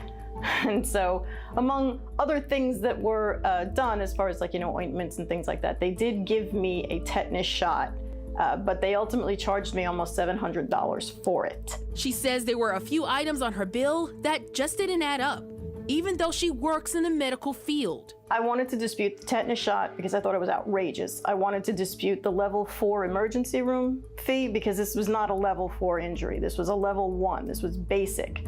And I also wanted to dispute the medication that I was charged for that I did not actually get. In emergency rooms, patients are coded at certain levels depending on the severity of injuries and the diagnostic tests done. The higher the level, usually the higher the cost. Despite sending letters and calling the hospital, Fava says she was ignored. She reluctantly paid her remaining balance, around $785, to avoid it impacting her credit, but wants a refund and answers from hospital administrators. Lee, how would you describe this entire ordeal in one word? Disappointing. Very disappointing. I am not in a financial hardship because of this, but I know for a fact that there are people out there who are getting billed like this on a regular basis. Surprises on medical billing is an issue medical billing experts say patients have battled for years. The Department of Health and Human Services says more than half of consumers in the U.S. report having received an unexpected large bill. We discuss FAVA's situation with Dr. Elizabeth Rosenthal, editor-in-chief of Kaiser Health News. If you know all they did was put a Band-Aid on a cut and maybe wash it out a little bit, a level 4 emergency room visit, there are parameters for that. You have to be seen for a certain length of time. There has to be an intense level of care. You know that that didn't happen, so you can say, this wasn't level 4, this was more like a level 2. Sometimes you have no choice but to go to the ER. But Dr. Rosenthal says if you can, look at alternative ways of getting treatment. Every little thing that's done to you in an emergency room, whether it's a CAT scan or putting on a Band-Aid, is probably going to be upcharged by a factor of 10. We reach out to the hospital ourselves to see if they could address FAVA's situation. In a statement, the hospital said a thorough investigation of the billing charges has been reviewed and found all identified charges are appropriate. They went on to say they identified one item where FAVA was undercharged, but they will not be pursuing additional reimbursement from FAVA or her insurance carrier. I think we need some sort of reform where things are charged as what their actual cost is, or at least somewhere near what their cost is. For Investigate TV, I'm Carice Jackman. Now, FAVA works for a firm that has the same hospital as a client, and after speaking to our team about her situation, she says that the hospital system sent an email to her superiors asking her to be pulled from work on any of their cases. Now, she is currently seeking legal advice about this whole ordeal, but as you said, as you heard, this is a problem that so many people deal with each and every day. Speaking about medical bills, heading to Mississippi now, where a new bill may now make mothers eligible for a full year of Medicaid coverage. The bill passed the legislature and is heading to Governor Tate Reeves' desk. So before the pandemic, if you had Medicaid coverage when you delivered your baby, you lost that coverage after 60 days. But postpartum coverage was extended to a full year during the pandemic, something many doctors and advocates wanted to become permanent. After several failed attempts to get passed in the state, the House gave the bill the green light on Tuesday. I was ecstatic. I was like, it's been a long time coming, and it's finally here because we're headed to a happier Mississippi. And I think that this will kind of improve the outcome of pregnancies also, because women know that, hey, I have a plan. I can receive adequate care. I can get the things that I need done that I wasn't able to get done before, and that's for everybody. Governor Reeves posted to Twitter more than a week ago saying that he was looking forward to signing that bill into law. So the FDA does not sound happy with what it has seen at factories that make powdered baby formula. So the agency issued a letter calling on the industry to do better at keeping salmonella and other bacteria out of their products. So this comes after regulators spent 2 months meeting with those manufacturers. The letter says that many facilities need to have corrective measures in place for when pathogens are discovered. Mississippi Governor Tate Reeves signed a bill into law to create the Skilled Nursing Home and Hospital Nurses Retention Loan Repayment Program. The legislation seeks to reward nurses who choose to stay and work in Mississippi following their graduation from nursing school.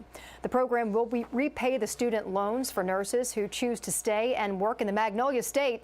Qualifying nurses could receive up to $6,000 per year for up to 3 years. So let's talk about opioids, because opioid overdoses and deaths in the U.S. have been steadily increasing for decades now. It's been a topic of conversation for some time now.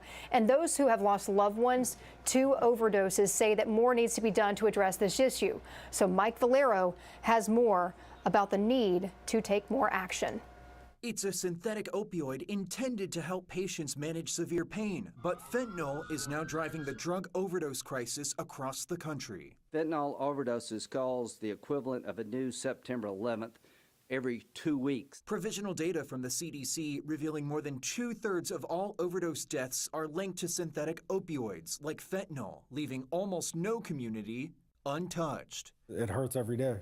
It was something I had heard of, but not not something I would have ever thought would have killed our child, ever. While the federal government has declared the opioid crisis a public health emergency, there's a new push to target fentanyl and similar substances that are exacerbating the epidemic, including a proposed bill aimed at labeling Mexican drug cartels foreign terrorist organizations. This problem is a national security threat.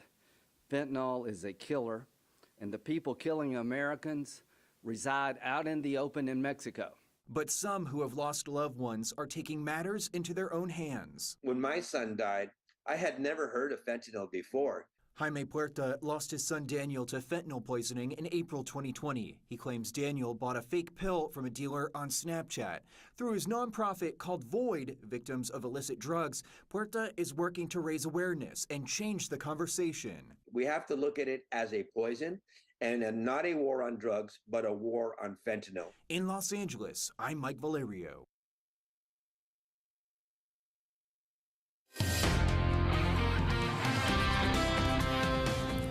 Good morning. Happy Friday. That cold front that's been bringing us rain for the past few days has finally pushed south of here.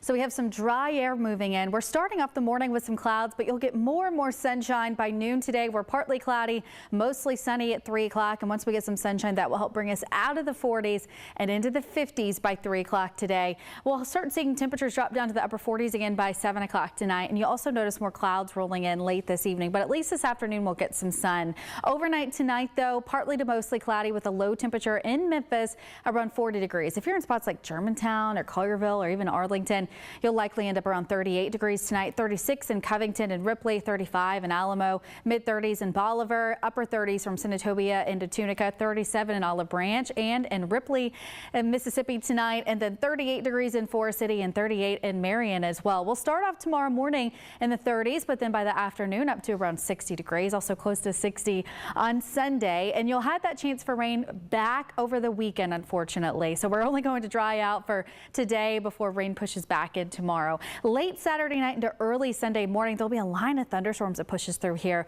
Chances for severe weather really low, a 1 out of 5, but there's still that potential for us to see some strong winds, some small hail. You'll definitely hear some noisy thunder and get some lightning late in the night too. So let's look at timing. First alert featurecast here. This is 9 a.m. on Saturday. Getting a little bit of sunshine. We're in the 40s and 30s, as I mentioned, tomorrow morning. By 3 o'clock, though, we start to see rain pushing back in again. So if you're making weekend plans, try to do it early in the day. Run those errands. Take the kids to the park before that rain arrives. 3 o'clock, we have some heavy rain. We're seeing the yellows and the oranges in West Memphis, downtown, Midtown, also in Batesville and Senatobia getting some showers. And then rain's on and off throughout the rest of the evening. So you may see some breaks in the rain between 4 and 7 o'clock, but by 8, the rain's back. You get rain continuing, as I mentioned, through late Saturday night. Right around midnight is when we'll see the heaviest rain. Those reds indicating just how much, how it will be raining really hard, pouring there. And also seeing a few thunderstorms, as I mentioned, with some gusty winds, small hail, a lot of lightning, and some heavy rain too. By 9 a.m. on Sunday, heavy rain is mostly south of here, other than some downpours near Batesville, but we'll still have a few light showers even at 9 o'clock in the morning on Sunday. As we get closer to lunchtime, that rain will be pushing out of here on Sunday afternoon, though. Rainfall totals this weekend close to ½ an inch. I'm not really that concerned with flash flooding, but we have had a lot of rain recently. Our average is about 1.5 inches. We've had over 4 inches of rain, and it's only March 9th. That puts us about 2.5 inches above normal for the month of March so far. And again, we get more rain over the weekend too. If you want to keep updated on that weekend rain chance, use our First Alert Weather app. Search for it in the App Store. You can download it for free. And I also want to give you one other heads up about the weekend. Daylight saving time starts again. So we're going to spring forward, meaning you're going to set your clocks forward an hour. This is also a good time to replace your smoke alarm and your carbon dioxide detector batteries. Since we have that time change twice a year, that's a good time to check those just in case. Upper 50s today. I showed you temperatures around 60 over the weekend. 53 degrees is only the high on Monday, so it's a lot colder behind that weekend cold front. Low temperature of just 32 degrees on Monday night, 52 on Tuesday, but we're back up to near 70 by the end of next week. All right, so Hugh Jackman, Kourtney Kardashian, Jennifer Aniston, J.Lo, Elon Musk, just a few of the people that swear by intermittent fasting. Is it really safe? How do you actually know you're doing intermittent fasting? What will it do for you? Would it help you reach your health goals in 2023? Let's bring in Dr. Amy Duffy here. She is the international best-selling author of Normal Doesn't Have Side Effects, and she has been a part of the Action News 5 digital desk in the past. We appreciate you coming on once again, Amy. Happy New Year. Happy New Year to you. I'm so excited to be here and share this information. It's super fun. Yeah, I am a person that loves to intermittent fast myself. I do it at work, and I have kind of like a, 10 to 12 hour window. First, explain what it is for our audience out there and some of the different ways, because there's all kinds of different ways, I guess, to define intermittent fasting, right?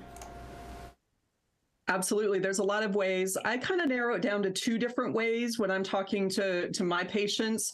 I have the calendar way and I have the clock way. So the calendar way, this makes it a little bit more easy to process.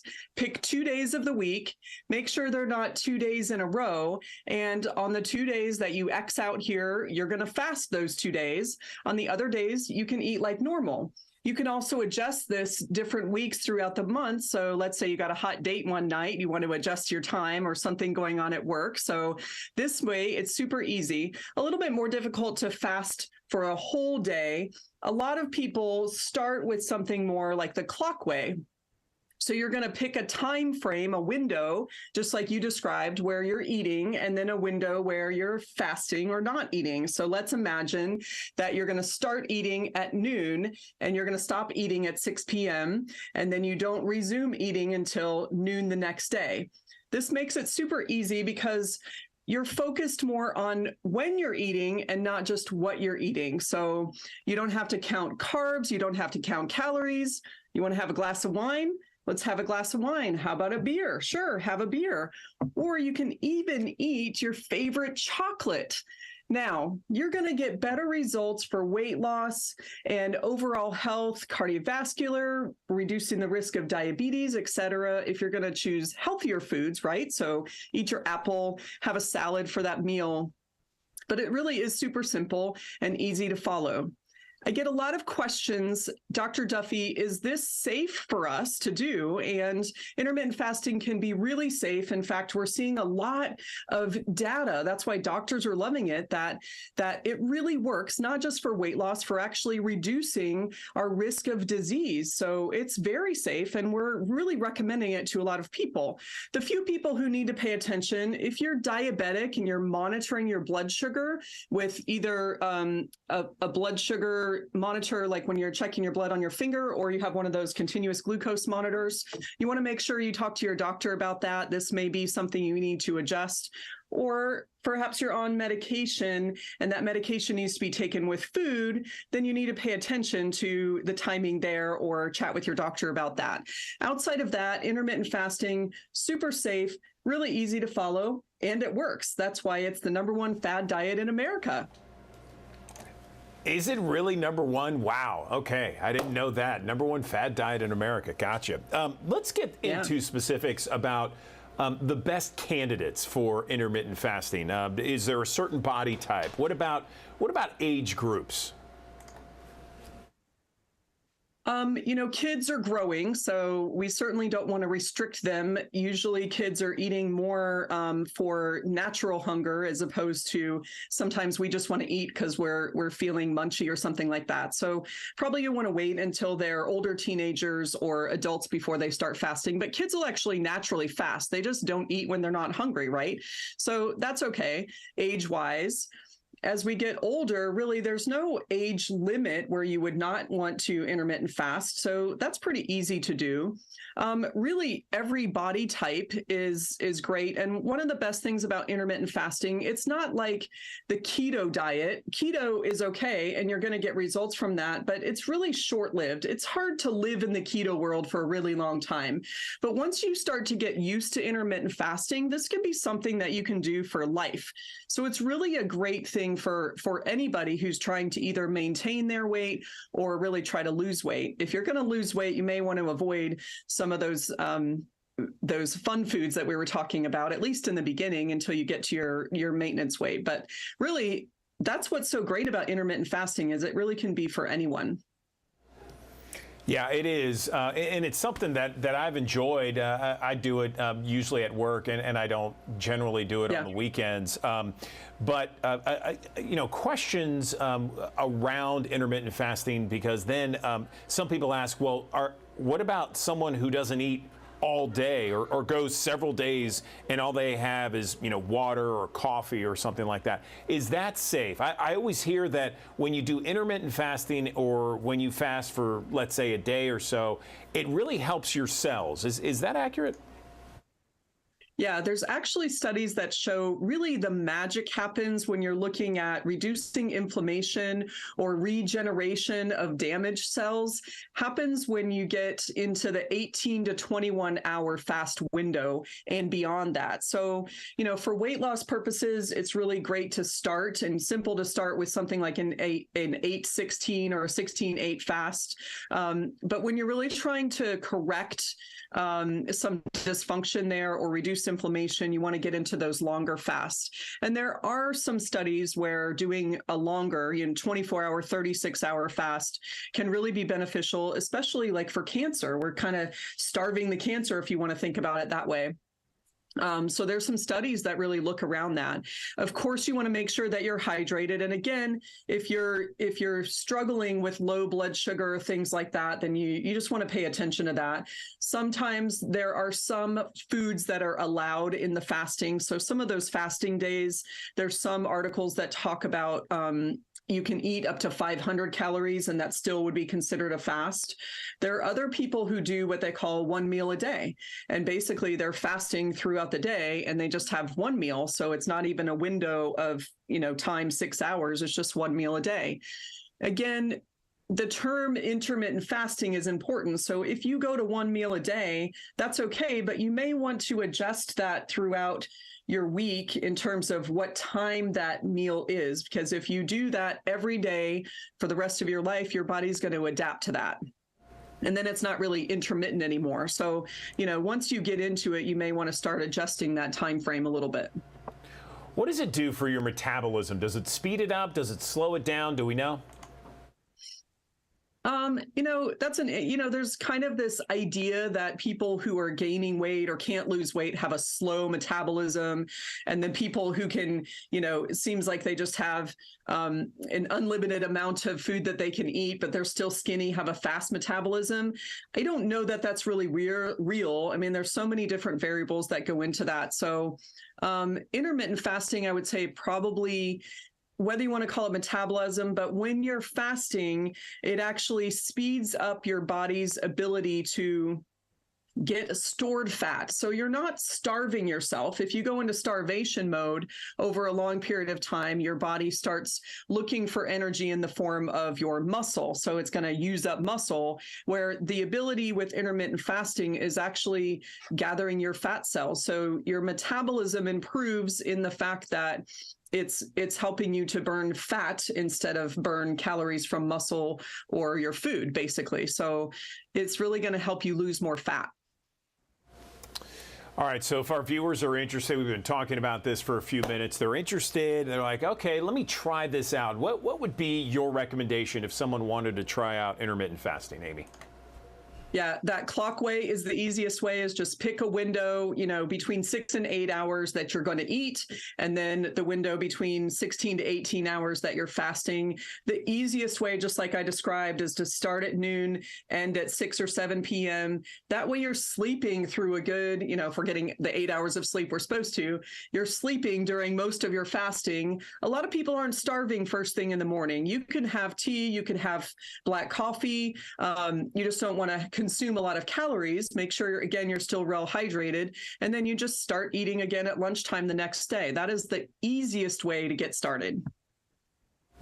Awesome. Amy Duffy, we really appreciate your analysis, your insight on this. And thanks so very much. Happy New Year to you. Much success in 2023. Absolutely. Thank you. All right, well, now several Memphis mayoral candidates could be disqualified from the race before campaigns really even get off the ground. A legal analyst published recently qualifies residency requirements at the request of the city's chief legal officer. Well, Action News 5's Parker King has the very latest details on this whole situation. Attorney Robert Myers, who was with the Shelby County Election Commission, was asked by Memphis Chief Legal Officer Jennifer Sink, when must a candidate for Memphis mayor establish residency to run for or hold office? Myers' answer, 5 years. This requirement would disqualify 3 high-profile candidates for the mayor spot: Shelby County Sheriff Floyd Bonner, former Memphis Mayor Willie Harrington, and Memphis NAACP President and former Shelby County Commission Chair Van Turner. I think at the end of all of this, I'm confident that I'll still be able to run. Turner, up until recently, lived in unincorporated Shelby County. Harrington lived in Collierville several years ago, not enough to meet the 5-year mark, and Sheriff Bonner just recently bought his Memphis home after living in Bartlett. In a statement, Bonner's campaign stated, quote, "Our legal team finds no logic to this opinion, and this won't slow down Floyd Bonner's campaign." The analysis from Attorney Myers differs from current Memphis City Council Attorney Alan Wade, who has stated the residency requirement only applies to city council candidates. I think his opinion is the superior opinion. Obviously, we would need to have this clarified with the judicial procedure, and that's probably in the works. As an attorney, I've looked at this several times, and I'm confident that the Wade decision will be upheld. Now, that was our Parker King reporting there. We also reached out to Willie Harrington, but we haven't heard back yet. The first day for candidates to pick up petitions to run is May 22nd. You can read the full analysis on our website over at actionnews5.com. So weeks after a court order to move residents out of that troubled Pepper Tree Apartments over in Whitehaven, there's very few families that have actually been relocated. Attorneys for the apartment complex were back in Shelby County Environmental Court yesterday. The special master appointed to the case said only 10 out of 208 families have received vouchers to move. Those still waiting are living in a complex that has a failing infrastructure, vacant, unsecured units, and trash just piling up. There needs to be, at all times, something addressing the maintenance and the upkeep of the property for the health and the safety of the residents. That is the #1 concern more than anything else. Even with them going through the relocation process, that does not alleviate the fact that the structure should be in the best possible shape to provide them with sanitary housing and the dignity of housing that a lot of us enjoy. The next court date for the Pepper Tree Apartments case is April 6th at 9 a.m. Yellow powdered cars and roads mark a heavy start to this year's pollen season and allergy season. If you got it, you know it. It is just can be very miserable for a lot of people. You may even be one of the patients filling up the local clinics.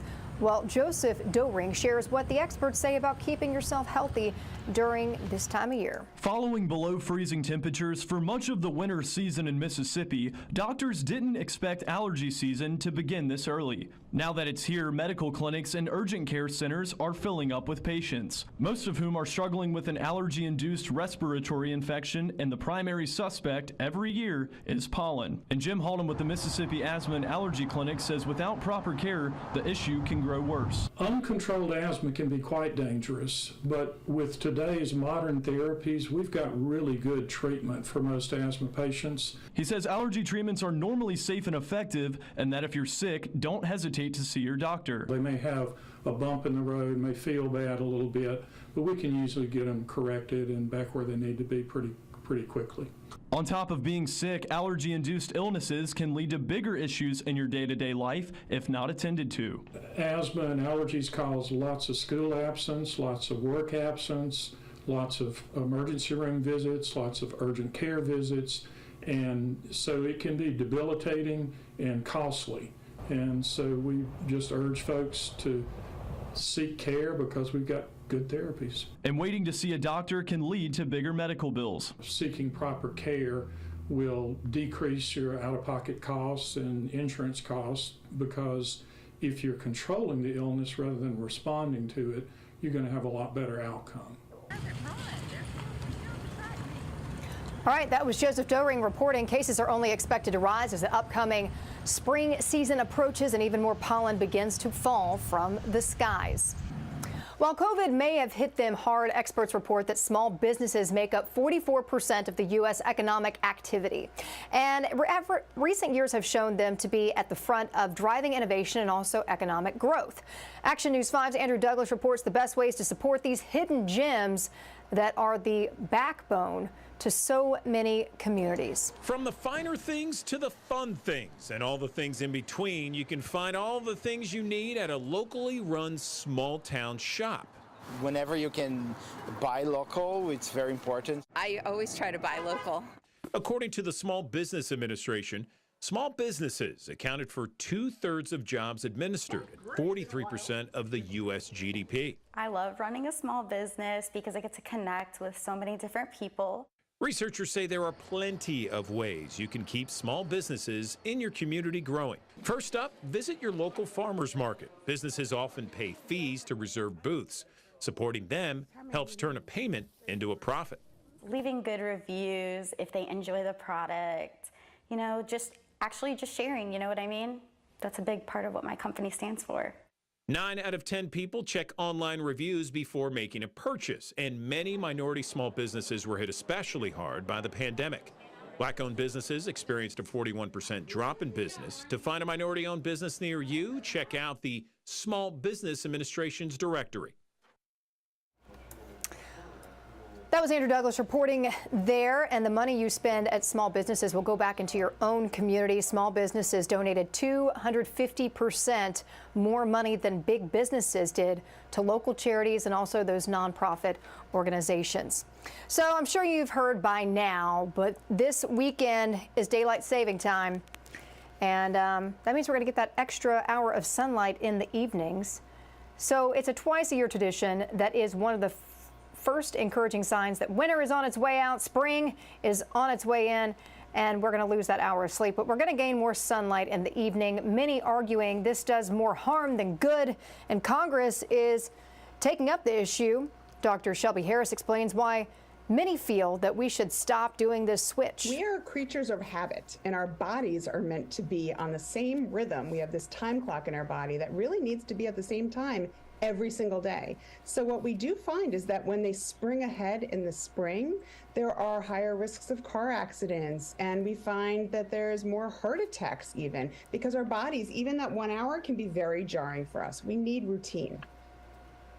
Breaking down why so many are divided on daylight saving time and tips on how to combat the negative impact on your sleep. It's coming up on the Today Show, so be sure to be looking for that if it hasn't already presented itself. Go to today.com. It'll have all the info for you there. So if you're looking for a vacation property or just a way to earn some extra cash, in this Watching Your Wallet report, consumer investigator Rachel DePompa has a clear look at the benefits, the pros and cons of purchasing a timeshare.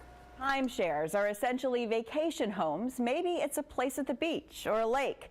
Here's how it works. You purchase shares of a vacation home to not only use, but also to receive payments as an investor when the property is rented out. It can be a fantastic option if you are someone that wants to own a property by the beach or by the lake and may not want to maintain the property, do all the property maintenance. Maybe you don't have all the cash available to purchase it outright. Denitha Doe with the website Money and Mimosas says, like with any investment, you must do your due diligence. Make sure you've visited the property and have the legal paperwork before you sign a deal and send over any money for closing costs.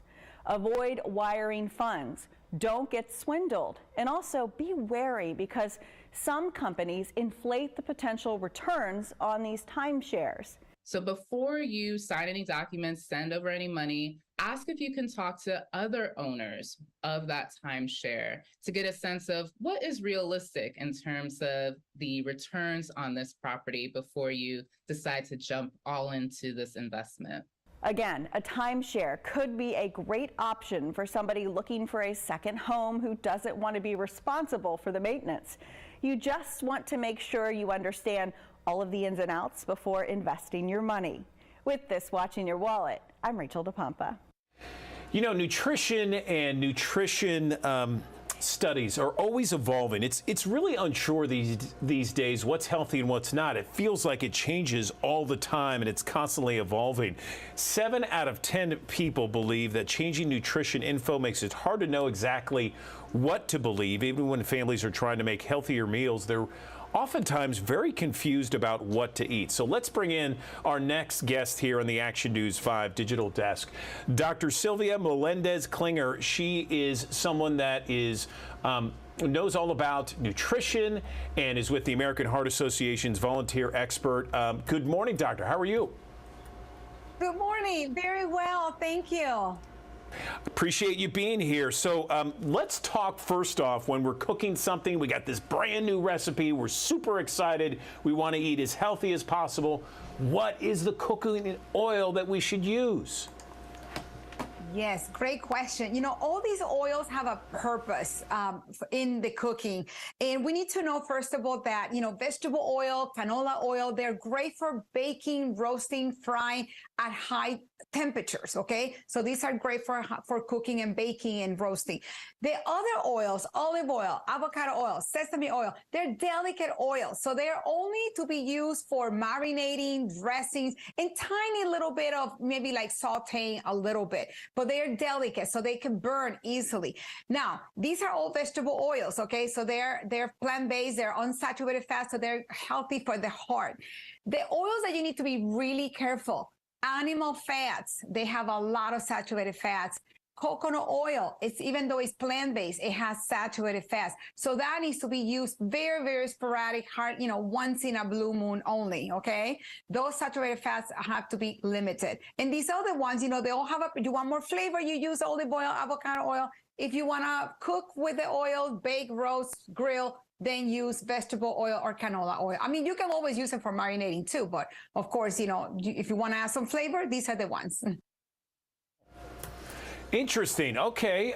So let me ask you this about the other ingredients that we can swap right now for something that perhaps is in our house, but how do we make it healthier? Let's talk about that. Oh, I love to talk about that because people think when they're seasoning food, just salt. You know, they always think of salt.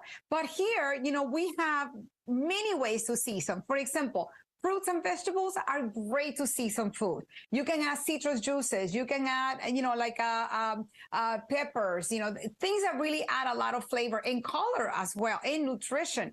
Then you can go to the spices. There's so many. One of my favorites, smoked paprika. Oh, it's such a delicious flavor to, like, if you want like a meaty flavor without the meat, that's your spice to go to. But chili peppers, you have garlic powder, onion powder, you know, even like, you know, fresh herbs, they're great also to add a lot of flavor as well.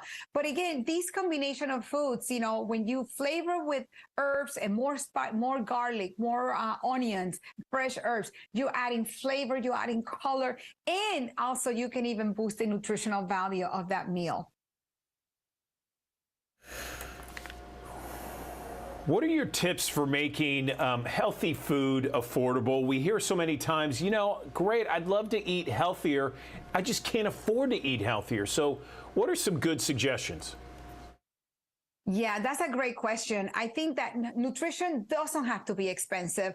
Planning is the key because you need to see like, okay, what am I going to make this week? What ingredients I need to buy? So you're not double buying things. You can use foods that are in season. You know, right now the spring is coming. We have lots of cauliflower. We have greens. We have lots of fruits that are coming up. So then take advantage of that. Okay. And at the same time, you know, use leftovers. Be very effective at using something that was left over to put it into another meal. I have here rice and beans. Using canned beans, canned products, frozen products could be inexpensive as well. In canned beans, if you rinse them, you can take 40% of the sodium. And it's a great way to cut time and at the same time, you know, add fiber and protein and many other vitamins to a dish. And we always say, you know, have a couple of beans every day and, you know, really will help you to live longer. So, you know, you never know, you know, these foods really will help you to stay healthy and to really, more than anything, you know, take care of your heart. This sounds all great and it looks good, Sylvia. Anything else that people can go, our viewers can go for more information about all what we talked about and more? Absolutely. You know, this month of nutrition, where the American Heart Association is having a program called Together at the Table. And you can find recipes that are heart healthy. You can find also many resources in English and even Spanish, going to heart.org/Nutrición y tu familia, which is nutrition and your family. So heart.org/Nutrición y tu familia. That website is great in English and Spanish to go find all these resources and more recipes that are heart healthy. Okay, Dr. Sylvia Melendez-Klinger, we appreciate your time this morning and all the tips on a healthier meal and meal planning. Thanks very much. You're welcome. Thank you.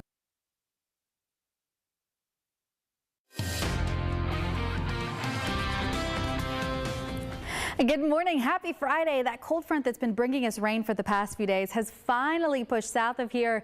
So we have some dry air moving in. We're starting off the morning with some clouds, but you'll get more and more sunshine by noon today. We're partly cloudy, mostly sunny at 3 o'clock. And once we get some sunshine, that will help bring us out of the 40s and into the 50s by 3 o'clock today. We'll start seeing temperatures drop down to the upper 40s again by 7 o'clock tonight. And you'll also notice more clouds rolling in late this evening, but at least this afternoon we'll get some sun. Overnight tonight, though, partly to mostly cloudy with a low temperature in Memphis around 40 degrees. If you're in spots like Germantown or Collierville or even Arlington, you'll likely end up around 38 degrees tonight, 36 in Covington and Ripley, 35 in Alamo, mid-30s in Bolivar, upper 30s from Senatobia into Tunica, 37 in Olive Branch and in Ripley in Mississippi tonight, and then 38 degrees in Forest City and 38 in Marion as well. We'll start off tomorrow morning in the 30s, but then by the afternoon up to around 60 degrees, also close to 60 on Sunday, and you'll have that chance for rain back over the weekend, unfortunately. So we're only going to dry out for today before rain pushes back in tomorrow. Late Saturday night into early Sunday morning, there'll be a line of thunderstorms that pushes through here.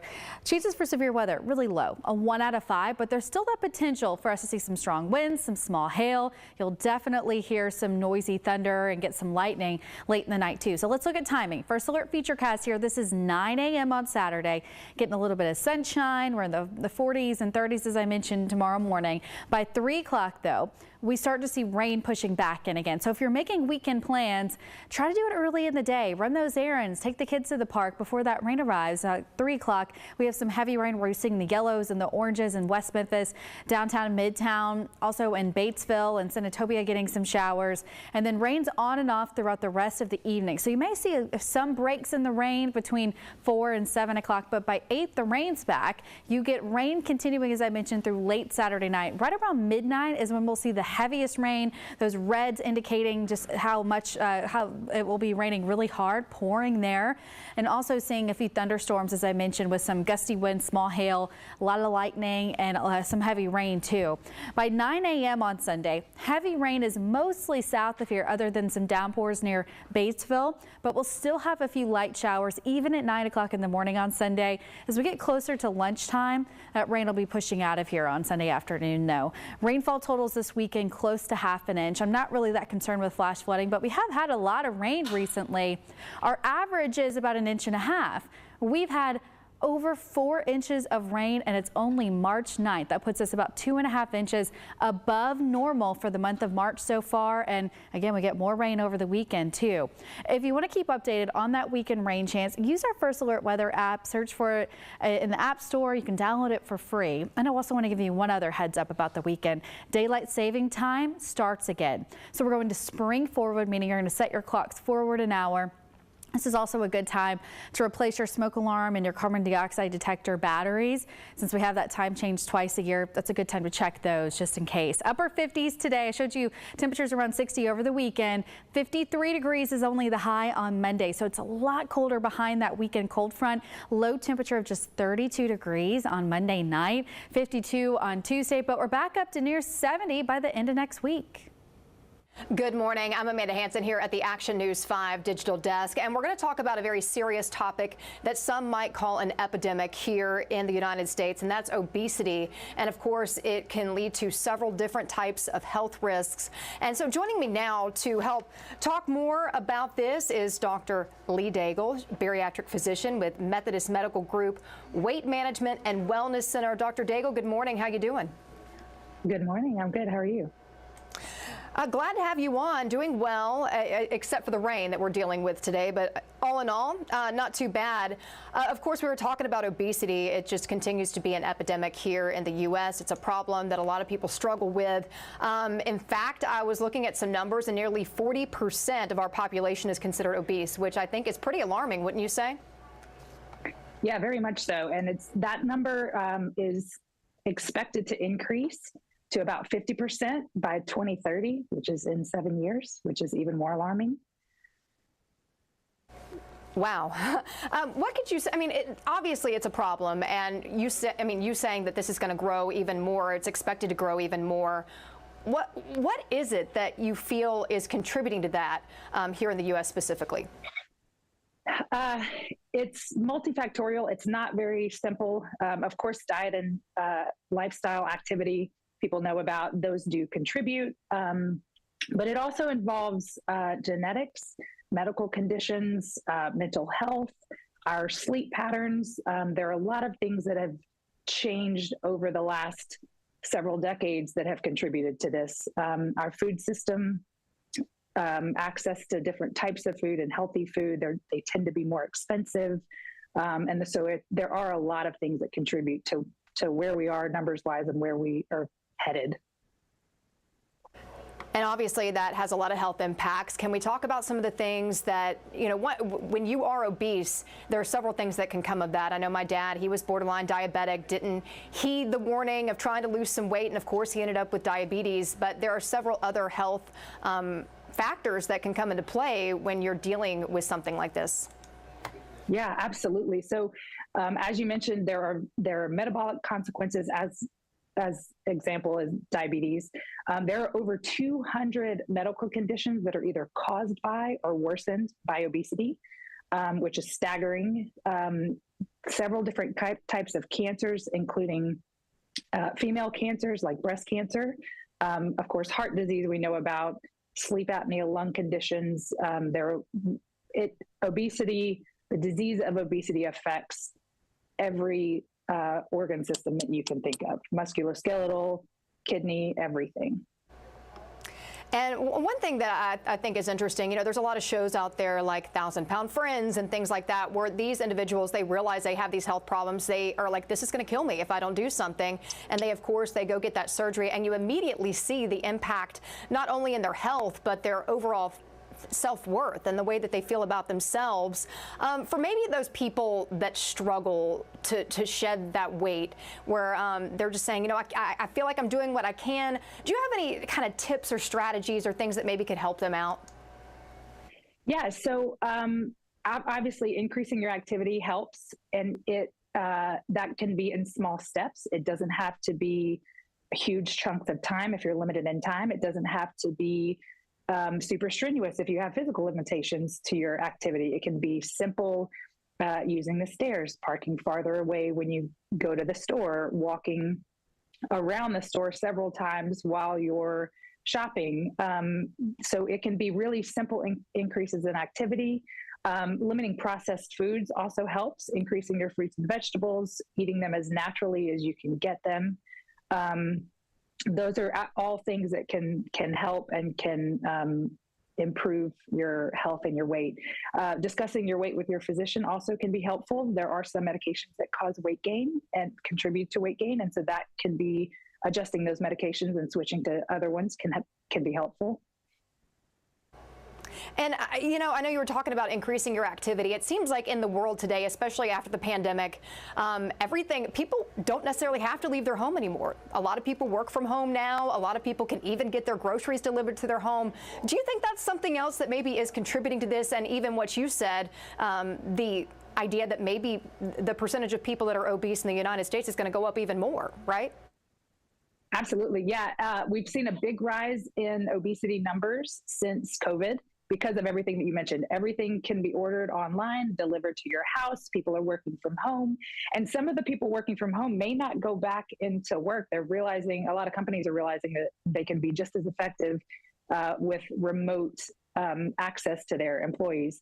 So it absolutely contributes. And there are lots of things you can also get delivered to your house, like resistance bands for when you have breaks at work, or ellipticals that sit under your desk, or standing desks where you can stand up and take breaks throughout the day. So there are other things you can build in that can help you in the right direction. And like you said, it can just be some easy steps and easy things that you can incorporate in your day-to-day. And it's not necessarily like, a lot of people I think go in and they're like, I have to change my entire life and I'm going to restrict and I'm only going to eat these foods. And then they feel like it's just too much to manage. But like you said, there could just be simple things that people just start with one thing. You know, I'm going to get up and I'm going to walk around the block, you know, once a day, and then eventually building in more things that maybe you want to implement. Is that some advice that you think would maybe, do you think that's what people struggle with a lot of times when it comes to thinking about losing weight, is they just get overwhelmed by it all? Yeah, absolutely. They, most people think that they have to overhaul everything that they've been doing for their entire life in a month span. The best thing to do would be to make small, healthy changes that you can maintain.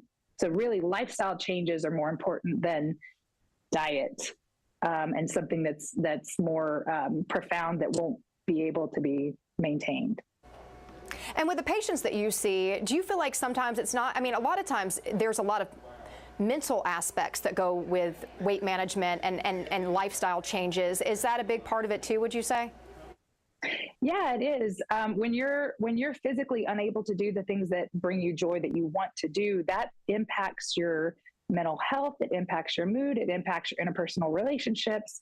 And so as the weight comes down, all of those things get better and you feel like you can better live your life and have a better quality of life.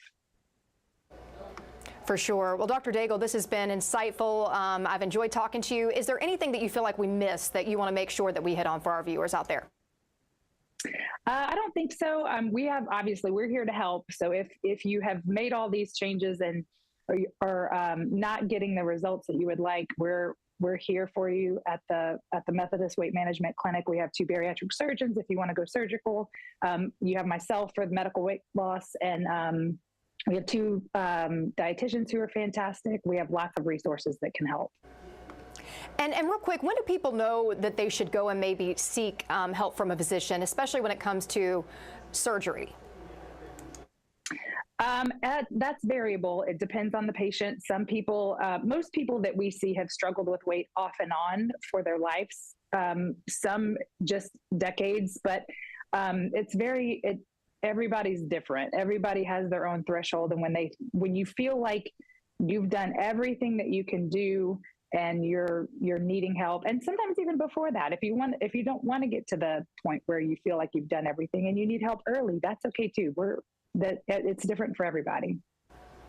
All right, bariatric physician Dr. Lee Daigle, we appreciate your time this morning and you getting this information out to our viewers. You have a good one, all right? Yes, ma'am. Thank you. You too.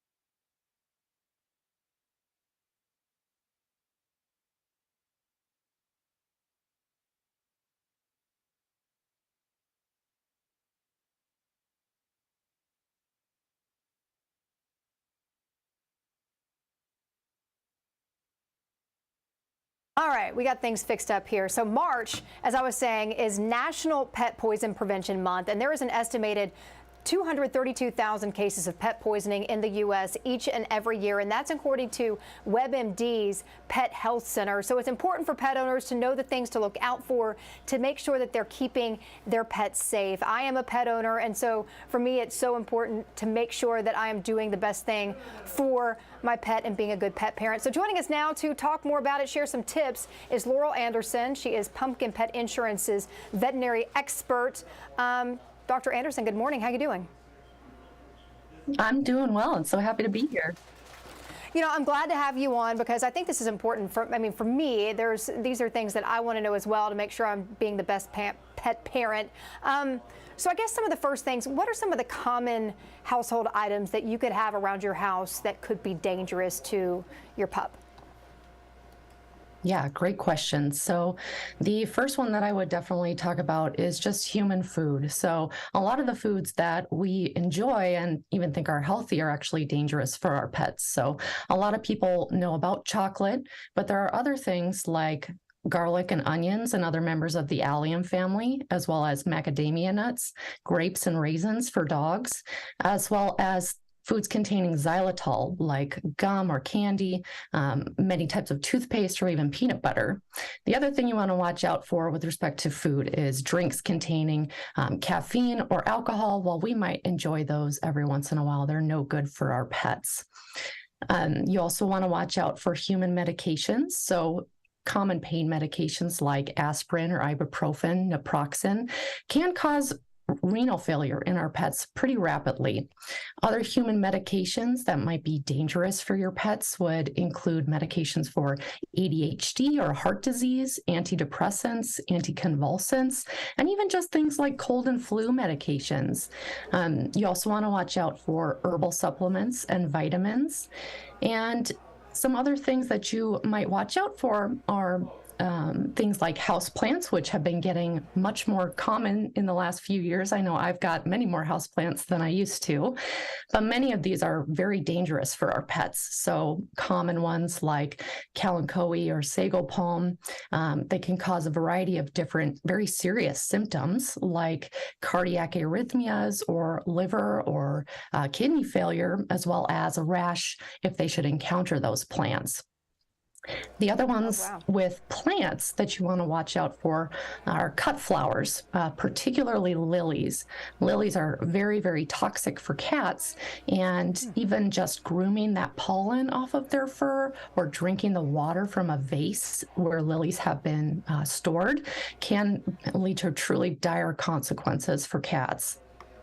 Oh, wow. And then, you know, something else that I think is interesting, too, is I think a lot of people have been a lot more mindful when it comes to household products and things that they have in their house. It seems like a lot more people are looking for ways to have more natural types of cleaning products, not only thinking about your pets, but your children, if they're crawling on the floor and things like that. Is that something that people need to be aware of, too, when it comes to your pets? Oh, absolutely. Yeah. So especially as we're approaching spring cleaning, you always want to try to use non-toxic products whenever you can, because like you said, not only is it safer for your family, but it's safer for your pets who might ingest those products or inhale them or even absorb them through their skin if they're walking on freshly cleaned surfaces. And for dogs especially, you want to make sure that you're using a non-toxic toilet bowl cleaner for those pets who might be trying to drink out of the toilet.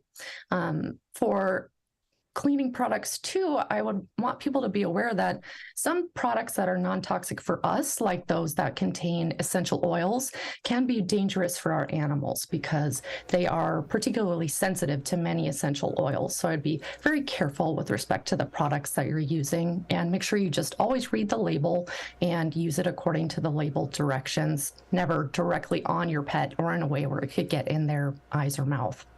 For sure. And essential oils, I think, is something that people probably wouldn't even think about when it comes to their pet and something like that.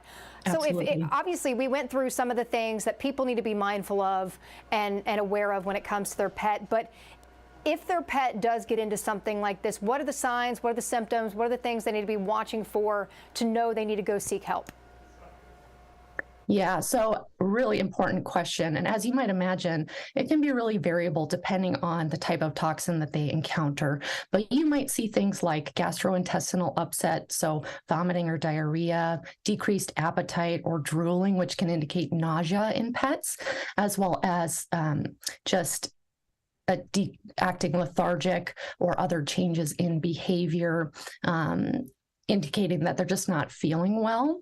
You also want to watch out for neurologic changes. So if they're acting incoordinated, like they're falling over or acting weaker than normal, or even having things like tremors or seizures, those can indicate many different types of toxic products. The other things to watch out for are behavior changes. So like I said, acting lethargic or disinterested in their normal activities. And on the opposite end of that spectrum, acting agitated or hyperexcitable, which you can see sometimes if they should ingest chocolate or caffeine or other toxic substances. Other things you might see would be unusual bleeding, so like a bloody nose or bleeding from the gums, or if you're seeing blood in their urine, as well as bruising. And you might see bruising on your pet on the unhaired areas of their skin, like their ears or on their belly where they have less fur. And those two things can indicate rodenticide ingestion, which can cause difficulties with clotting. The last thing I would have people watch out for are changes in urination. So if your pet is drinking more water and urinating more than normal, or even urinating less than normal or unable to urinate, those can be indicators of kidney injury or even kidney failure that we see with some toxins, particularly lilies for cats and grapes and raisins for dogs, as well as other things like antifreeze or NSAID medications. Oh, wow. You know, and the one thing you were mentioning, the lilies and stuff with cats, and it just seems like cats, a lot of times it's hard to keep cats from getting to certain places because they like to jump up on the counters and that sort of thing. So what are the best ways for people to maybe poison proof their homes to try to keep their pets or cats, dogs from getting into some of these items you mentioned? Yeah, it is very difficult with cats for sure, because they can reach areas that we would not expect them to be able to get. So you really have to treat poison proofing like you have a very agile toddler in your home. You want to make sure that any toxic substances, including cleaning products, are out of paw's reach. So up in a secure cabinet or in a room where they can't get. And then that includes things that might have medications or food in them, like your purse or your backpack, your kid's lunchbox. You also want to be aware of situations where a toxic exposure might occur. So if you're feeding your kiddo in the kitchen and they tend to drop food on the floor, that's a good time to train your pet not to be in the kitchen if you can, or keep them out of that area. You can also work on some important behaviors like crate training, or teaching your pet to stay in a safe place while you're gone and that area is secure and you know that it doesn't have any risk, as well as tricks like drop it or leave it, because if you know that your pet has picked something up that might be dangerous for them and you're just too far away to physically get to them in time, teaching them a behavior like that can actually be a literal lifesaver. So very important. So what should people do if they think that their pet maybe has gotten into something, or maybe have gotten into something that is poisonous for them? Yeah, so the first step is to call your vet right away. You don't want to just wait and see. Give your vet or the nearest emergency clinic a call. And if they're not available, call one of the poison control hotlines, which you can find their numbers online, and they can guide you as to whether you can monitor at home or whether you need to take your pet right into the vet right away, depending on what they've encountered. The other thing that you want to do is collect as much information as possible that you can bring with you to the vet. So if you know that there is packaging of the thing that they encountered, or even a sample of that substance, bring that with to the vet. If you're seeing symptoms, your pet is showing symptoms, and you want to take note of those. And if you know how much of that substance your pet ate, bring that with to the vet as well, because that can really help guide their treatment. And it might sound kind of gross, but if your pet is having GI upset like vomiting or diarrhea, it can be really helpful to bring a sample of those substances with you to the vet, because we can often either do testing on those substances to identify a toxin, or even see physically in those substances evidence of a toxin. So for example, some rodenticides have a bright blue or green color that we can see in vomit. Okay, good stuff. Definitely good takeaways. And you know, a lot of times you hear about things like pet insurance and the benefits of that. As someone that is, you know, a veterinarian, what kind of advice would you have for pet owners on, you know, the benefits? You know, is it worth getting something like that? Absolutely. I mean, so we all know that we can poison proof our home as much as possible, but these unexpected accidents and illnesses like a toxin ingestion are unfortunately bound to happen. You know, it doesn't matter the breed or age of your pet, they're potentially going to experience something like this at some point. And we know especially folks in the vet industry, that the cost for treating things like that can get really expensive. So having a plan for that, and that may include pet insurance, which can reimburse a portion of those eligible expenses when something like this should happen, is just really important and can allow you to essentially not have to make hard decisions and get the care that your pet needs when they need it. So, and like you said, Pumpkin is just one of the pet insurance providers that have plans for cats and dogs. Well, a lot of good information here. Is there a place where people can go if they want to be able to refer back to some of the things that we talked about? Oh, sure. Yeah. So if folks want more information about any of these toxins that we've talked about in greater depth, they can go to our blog, which is at pumpkin.care, and you can find tons of information about all these things there. Well, Doctor, I appreciate your time today and sharing this great advice and information to our viewers out there. Thank you so much. Yeah, thank you for having me.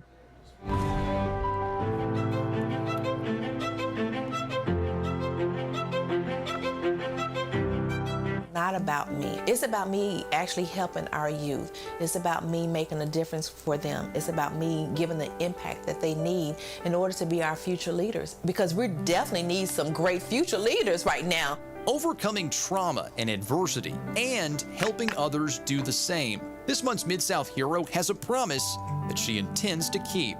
LaShondra Robinson always knew she had a passion for helping others. Nonprofit has always been my dream job, and the reason why is because I love giving back to the community. Seeing a need to give our community's youth guidance, mentorship, and training, she co-founded an organization in Memphis called UCAN. UCAN stands for You Can Achieve Now.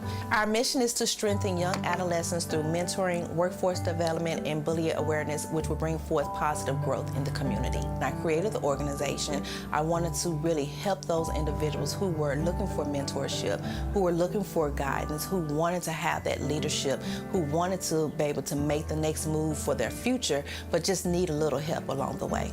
We see so much violence going on. We see so many students that are acting out, but they really just want that attention that they're not receiving at home. UCAN uses programs like Blazers and Pearls to train students in workforce readiness, character development, and give them positive attention. Think about this. Every time that a gentleman wears a blazer, his demeanor changes, his attitude changes. Every time a young lady wears pearls, her attitude and her demeanor and her walk changes. And we bring in different topics for them that is going to be based upon the workforce readiness, or for our middle schoolers, more on character building. Sometimes we bring in guest speakers who are people who look like them, people who have been through what they've been through, and those individuals, community leaders, that want to see our youth be more engaging and active in the community. Another part of UCAN's mission is to help our youth overcome traumatic ACEs, or adverse childhood events. Trauma is something that is always brought into our lives, but we have to learn how to overcome those adversities. We have to learn how to overcome those obstacles. In 2011, LaShondra experienced her own life-changing trauma. She found out that her brother had committed suicide. She later found out that he was bullied as a child. Through the heartbreak, she remembered a promise her brother had asked her to keep, a promise that continues to push her forward today. I had to remember, he left and said, "You have to promise me to go and help everybody else. You have to promise me to tell everybody else it's okay to get help. Don't be like me. Do not take away your life because of something that was rough." Realizing what an issue bullying was among the youth, she added a bullying prevention program to UCAN that encourages students to speak up if they've been bullied. And it's not just the ones who are victims of bullying, it's also the ones who are doing the act of bullying. Let's talk to them to find out what's going on. Let's have that conversation. And we don't have a problem having that conversation. I don't consider myself as a hero. I consider myself as being a part of a community that is helping so many youth to achieve their own success. Because just like UCAN says, you can achieve now. And I want to make sure that they can do exactly what that says. Congratulations, LaShondra. You are this month's Mid-South Hero.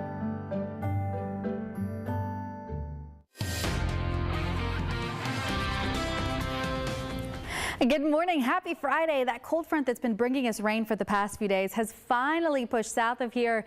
So we have some dry air moving in. We're starting off the morning with some clouds, but you'll get more and more sunshine by noon today. We're partly cloudy, mostly sunny at 3 o'clock. And once we get some sunshine, that will help bring us out of the 40s and into the 50s by 3 o'clock today. We'll start seeing temperatures drop down to the upper 40s again by 7 o'clock tonight. And you'll also notice more clouds rolling in late this evening, but at least this afternoon we'll get some sun. Overnight tonight, though, partly to mostly cloudy with a low temperature in Memphis around 40 degrees. If you're in spots like Germantown or Collierville or even Arlington, you'll likely end up around 38 degrees tonight, 36 in Covington and Ripley, 35 in Alamo, mid-30s in Bolivar, upper 30s from Senatobia into Tunica, 37 in Olive Branch and in Ripley in Mississippi tonight, and then 38 degrees in Forest City and 38 in Marion as well. We'll start off tomorrow morning in the 30s, but then by the afternoon up to around 60 degrees, also close to 60 on Sunday, and you'll have that chance for rain back over the weekend, unfortunately. So we're only going to dry out for today before rain pushes back in tomorrow.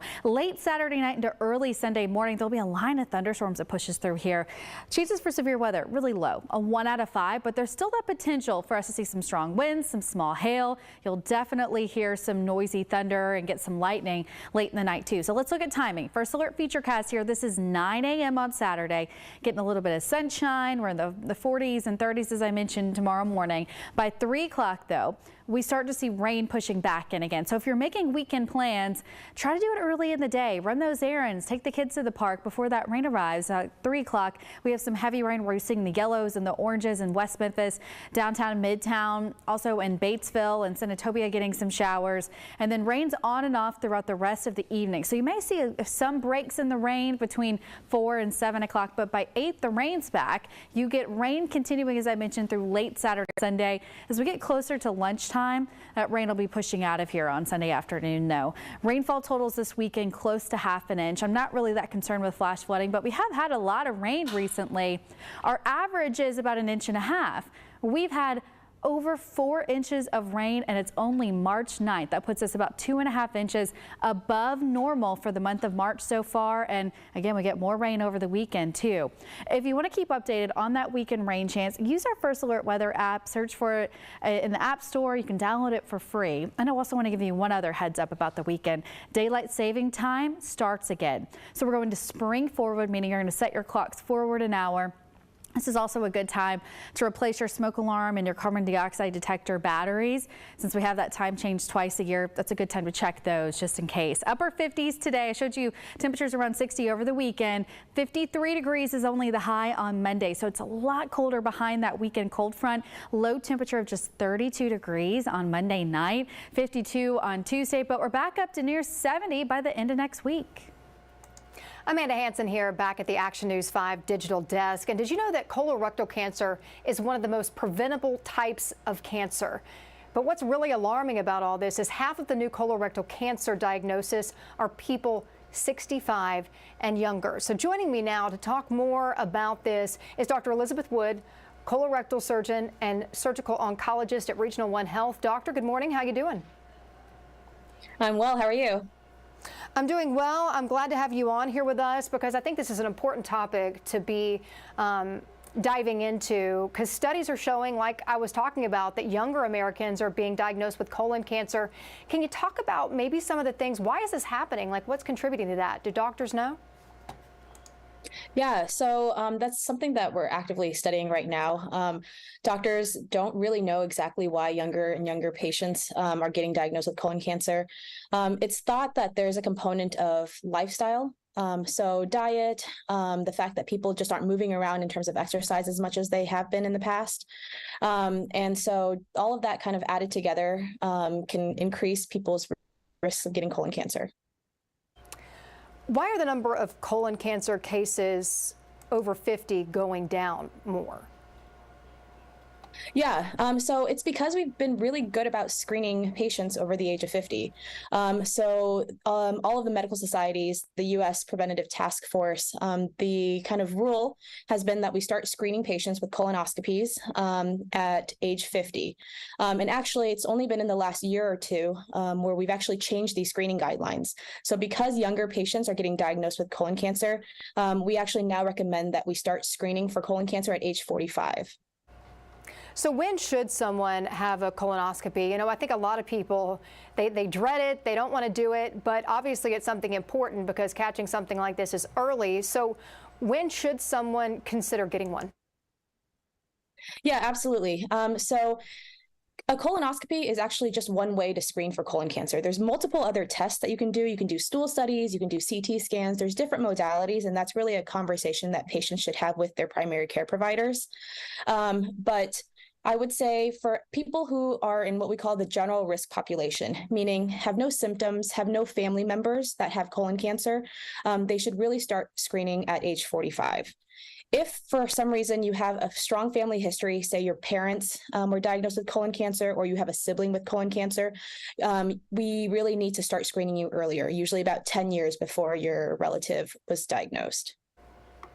And you talk about risk. Who is more at risk when it comes to developing colon cancer? Yeah, so there are definitely some genetic disorders that make people more at risk. So if you have first-degree relatives, and so by first-degree relatives, we mean a parent, a sibling, or a child that has colon cancer, you really need to have a conversation with your primary care doctor about getting screened sooner. Or if you have a family history of polyps, that also puts you at increased risk of potentially having colon cancer. That's good to know. I know in my family, it's something where I have a first-degree parent that had a number of polyps, and so that's something that I'm going to have to think about for sure. What are, you talk about symptoms with a lot of these things. Are there things that people maybe should be watching out for when it comes to something like this? Yeah, absolutely. So colon cancer itself actually grows fairly slowly, which is why we harp on these screening tests so we can catch them early before they become a problem. But sometimes you just aren't able to get that screening test. And so people should really look out for things like changes in their bowel habits. If all of a sudden you're having diarrhea or constipation before that you weren't having, or if you notice that there's a change in what your stools look like, if they start to look black and tarry, if they start to look really thin, or you're having problems having bowel movements, these are all things you need to talk to your doctor about. Good to know. And what is the best way to maybe fight colon cancer? Are there things that people can be doing? Because I know one thing you mentioned was lifestyle. What can people do to maybe kind of help combat this and keep from being at risk? Yeah, so it's kind of the same things that we tell all of our patients, right? Get plenty of exercise, weight loss. So obesity and being overweight can put you at higher risk for getting cancers of all sorts. Trying to stick to a high fiber diet. The average person actually needs to eat about 25 to 35 grams of fiber a day, which is a lot, in order to avoid being constipated. Smoking is also a big risk factor. So if you smoke, try to cut back or try to quit. That'll also really help with your to diminish your risk of getting colon cancer. And then, of course, the most important thing is get those screening tests done. You don't necessarily need to have a colonoscopy. You can do a stool study. You can do, some other tests, but just get that done. That way we keep you safe, because colon cancer is very treatable if we catch it early. Sometimes you don't need a surgery and we can remove the polyp that has the cancer in it during the colonoscopy. And that way, you prevent yourself from having a big operation and potentially needing chemotherapy. And like you said, if it's caught early, it's treatable. And so let's just talk about how colon cancer is treated. Yeah. So when we find colon cancers, if they're just within the polyp and the entire polyp is removed during your colonoscopy, you're essentially cured. So all you would need are routine follow-up colonoscopies to make sure that the polyp hasn't come back. If we do find that there is a tumor within the colon, usually if there has not been any spread of the cancer, so it hasn't spread to your lungs, livers, or anywhere else in the body, then surgery would be the next step. And then depending on kind of how the surgery goes and how large the tumor is and how, invasive it is, the patient will potentially need chemotherapy afterward. All right. Well, we have a lot of viewers that watch us here on our digital live stream. What is the main point for those that are watching that you really want them to take away from this interview? Yeah, so definitely start screening at 45 or potentially even earlier if you have some of those family risk factors.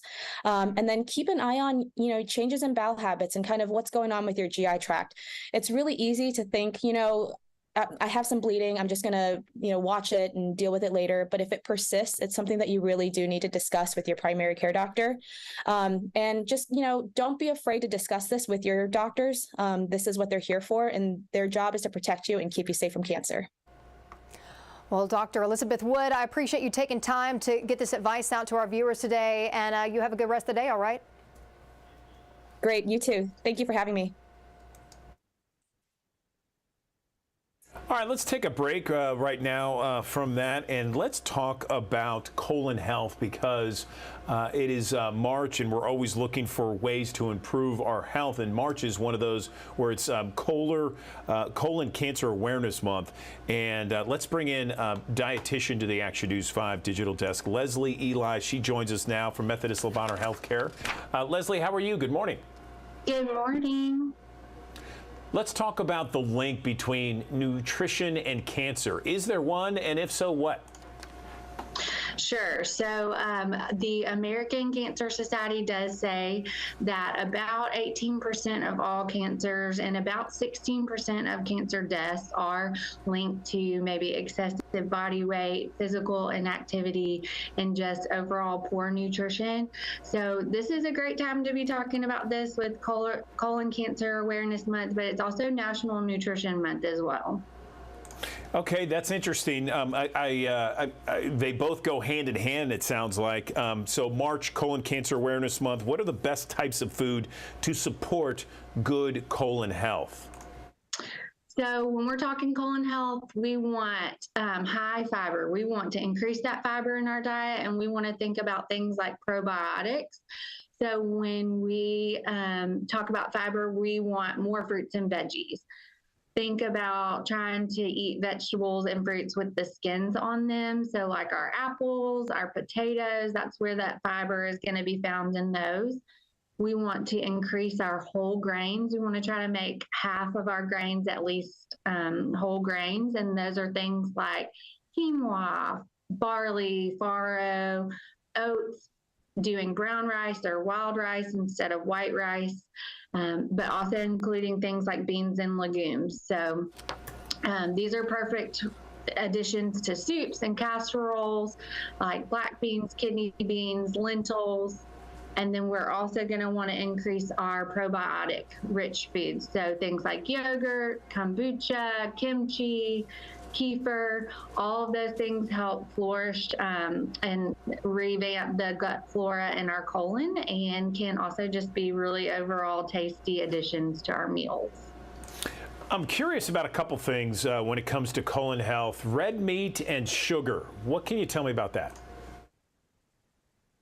So we definitely want to be proactive in trying to reduce the amount of red meat that we're eating and focus on leaner cuts of meat like chicken, turkey, fish, but also even trying plant-based and some of these like beans and legumes that we've already talked about. Those can be easy swaps for protein in our meals that are not red meats. And then as far as sugar goes, same thing. We want to try to reduce our overall intake of sugar if we can, and just do more of our fiber-rich foods, our plant-based foods, and make that a priority for our colon health. Sugary drinks and beverages can lead to insulin resistance, and that can increase, our risk of colon cancer as well. We know exercise is good on so many different levels, Leslie. Does exercise help the colon? If so, how?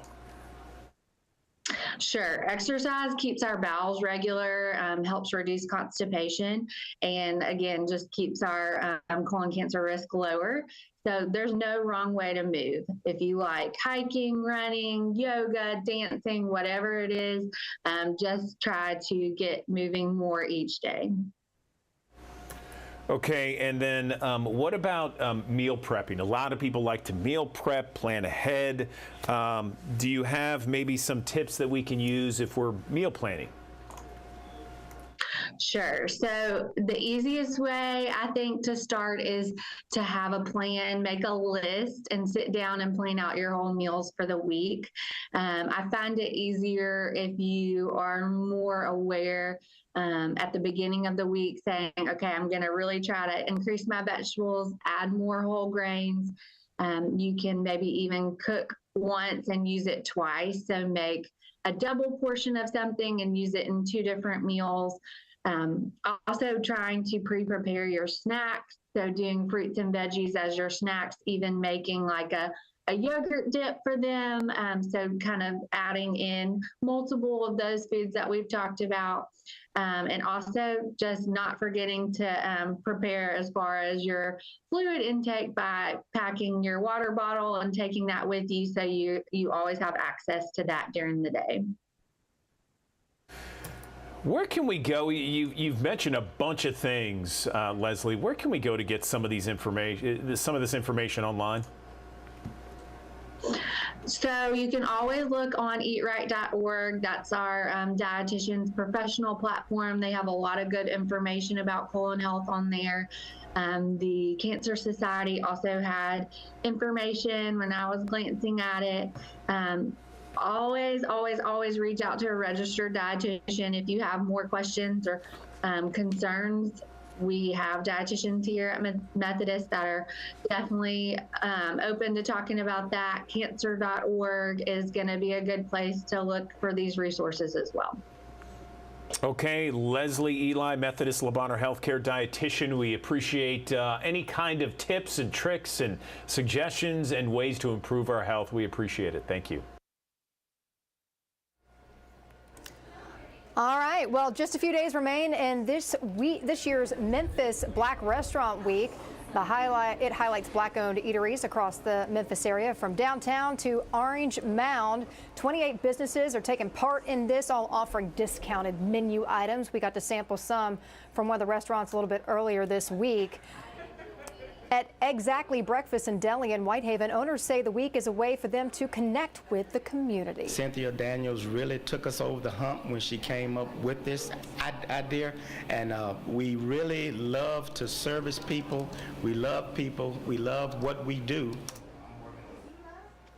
Well, Memphis Black Restaurant Week ends this Saturday. If you want to get a full list of those participating restaurants, you can head over to our website, actionnews5.com. A lot of good eats out there, so you want to go check it out. I know you want to leave me, but I refuse to let you go.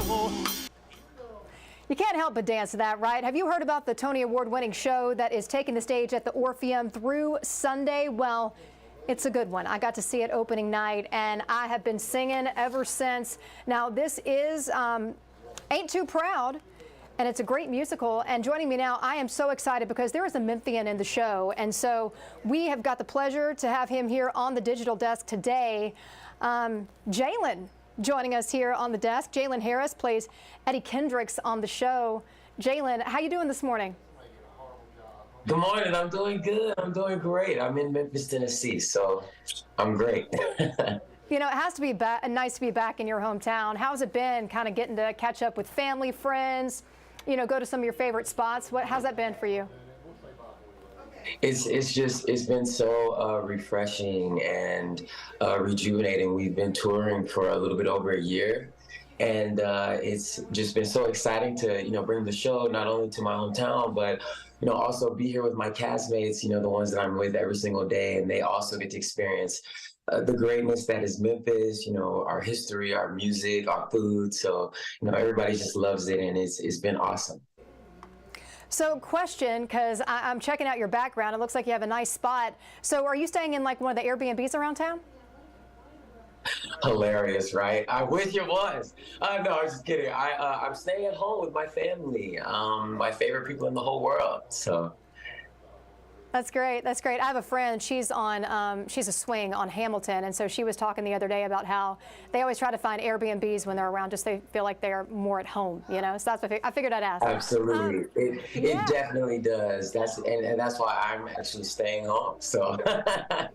Well, you know, I got to see the show Tuesday night, and like I said, I've been singing ever since. It was a great show, and I was really looking forward to talking to you because watching it, I mean, it's a pretty long show. I know it's 2.5 hours with the intermission, but I mean, it is full out. I mean, the whole show, it's full out. And I was sitting here thinking to myself, what kind of conditioning went into you to be able to take on this show? Because it's one that, I mean, the entire cast, it's a lot of energy and I mean, it's a lot of dancing. What was that like for you? Oh man, I always say, no pain, no gain.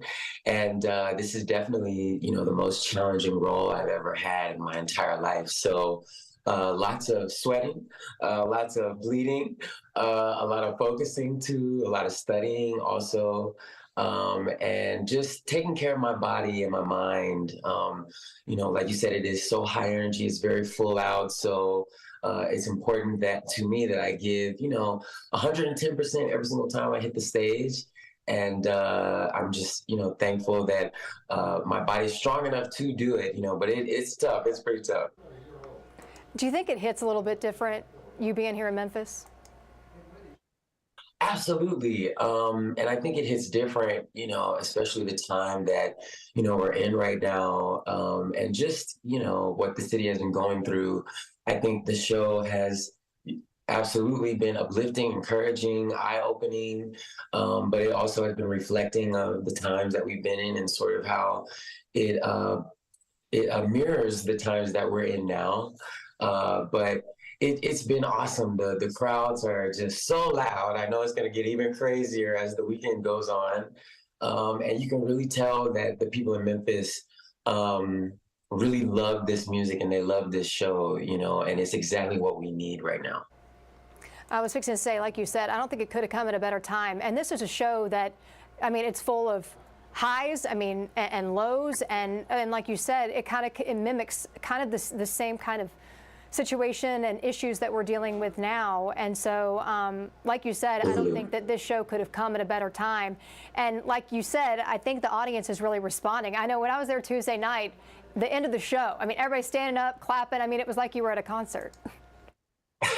Absolutely. It is. And I usually try to share with people, our show is so grand and big. Our choreographer, Sergio Trujillo, who won the Tony Award for Best Choreography, you'll see sort of like the intricacy that it all takes. And, not only is the movement really exciting, the music, the energy of it all really energizes you as a person in the audience too. And it's hard work and long days too. But everybody from me to the other Temptations to the rest of the cast, like you said, is fully dedicated and gives it their all every single time. And I wanted to ask you too, because I know you're a Memphian, you're from this area. What is your background when it comes to your vocals and your training? Because you can belt it out, and then you also have you move very naturally. Did you train with someone? Is this something where you sang at church? Tell us a little bit more about your background. Oh wow! Well, all of the above, actually. Raised in Memphis. I went to my grandfather's church, actually, in the Orange Mound area. It was called Williams Temple Church of God in Christ, and very much so where I got my start, singing in front of people and, seeing what that felt like. And through school, my parents have been very involved in, my process as well. My dad is a musician, so it's sort of kind of like all in the family, if you will. And my manager, Cheryl Harris, she's out of Atlanta, Georgia. She has, been major in my development and my conditioning as, a live performer and a recording artist as well. So, I've got some chefs here and there working on, this amazing, I guess, dish that I am. But yeah, I've and then I also have so many other people that have influenced me, throughout my life and my career, whether it's, people I know or just icons that we all know and love as well. I was going to say, who were some of your biggest influences, if you don't mind sharing? Oh man, I have a lot. I have so many, but definitely Prince and Maxwell, and of course Michael Jackson. You know, our associate choreographer Edgar Godino actually danced with Michael during the Dangerous era. So it's interesting how a lot of my inspiration is so tangible for me now. You know, at this point in my career. So I think that is a huge blessing, and I also, you know, think that those influences that you may hear in my voice definitely come out in the show too, as I'm playing high falsetto singing Eddie Kendricks. I was fixing to say that is exactly what I saw, so that was spot on for me. I mean, even you were mentioning that the choreographer worked with Michael Jackson. You see that a lot in the show too. Some of the moves, at least, Absolutely. I spotted that. Yeah. What was it like for you, though, embodying this character? Because it is one that, you know, you can tell that you're so deep-rooted into that character. What was it like kind of developing that? Wow. Well, firstly, the story of the Temptations is so important to our culture as Americans, and their music has shaped our culture also. So, you know, you think about songs like My Girl and Just My Imagination, like these are songs that like 5, 6, and 7-year-olds are still singing now, you know, and this music is much older than I am. So, you know, having that in mind and knowing the importance of that, like I felt as I went into my first biographical role, it was important for me to know like as many details as possible. How could I portray his life from Otis's perspective in a way that would be genuine and authentic to the story in general overall? And I would also say that through my study musically and vocally, I really wanted to do my best to sound as close to Eddie as possible. And I couldn't definitely do that without my influence of where I come from. You know, Memphis is music, you know, and you always know what the Memphis sound is. And I definitely have used my roots and, you know, all of those things to sort of aid towards my performance in doing Eddie Kendricks. Well, Jalen, I got to tell you, I really enjoyed the show. I actually could see it again. It was great. Thank you. Well, I hope you can come again. It was amazing. I know there's 4 more performances. Well, no, there's one tonight, correct? So 5 more performances. Yes. Yes. And yes. so, yeah, there's a chance for people to still go. I know people can get tickets at Ticketmaster.com or the Orpheum Theater box office. Jalen, this has been a pleasure talking to you. I was really looking forward to this. So thank you for taking some time out of your day, and good luck on the rest of the tour, all right? Thank you so much. I'm so glad you had me this morning. All right. Have a good one. All right. Well, before we let you go, real quick, we have Midday that's headed your way in the next couple of minutes. At the top of the hour, we're going to wrap things up here at the Digital Desk. I'm Amanda Hanson. We'll see you back here bright and early at 8 o'clock Monday morning.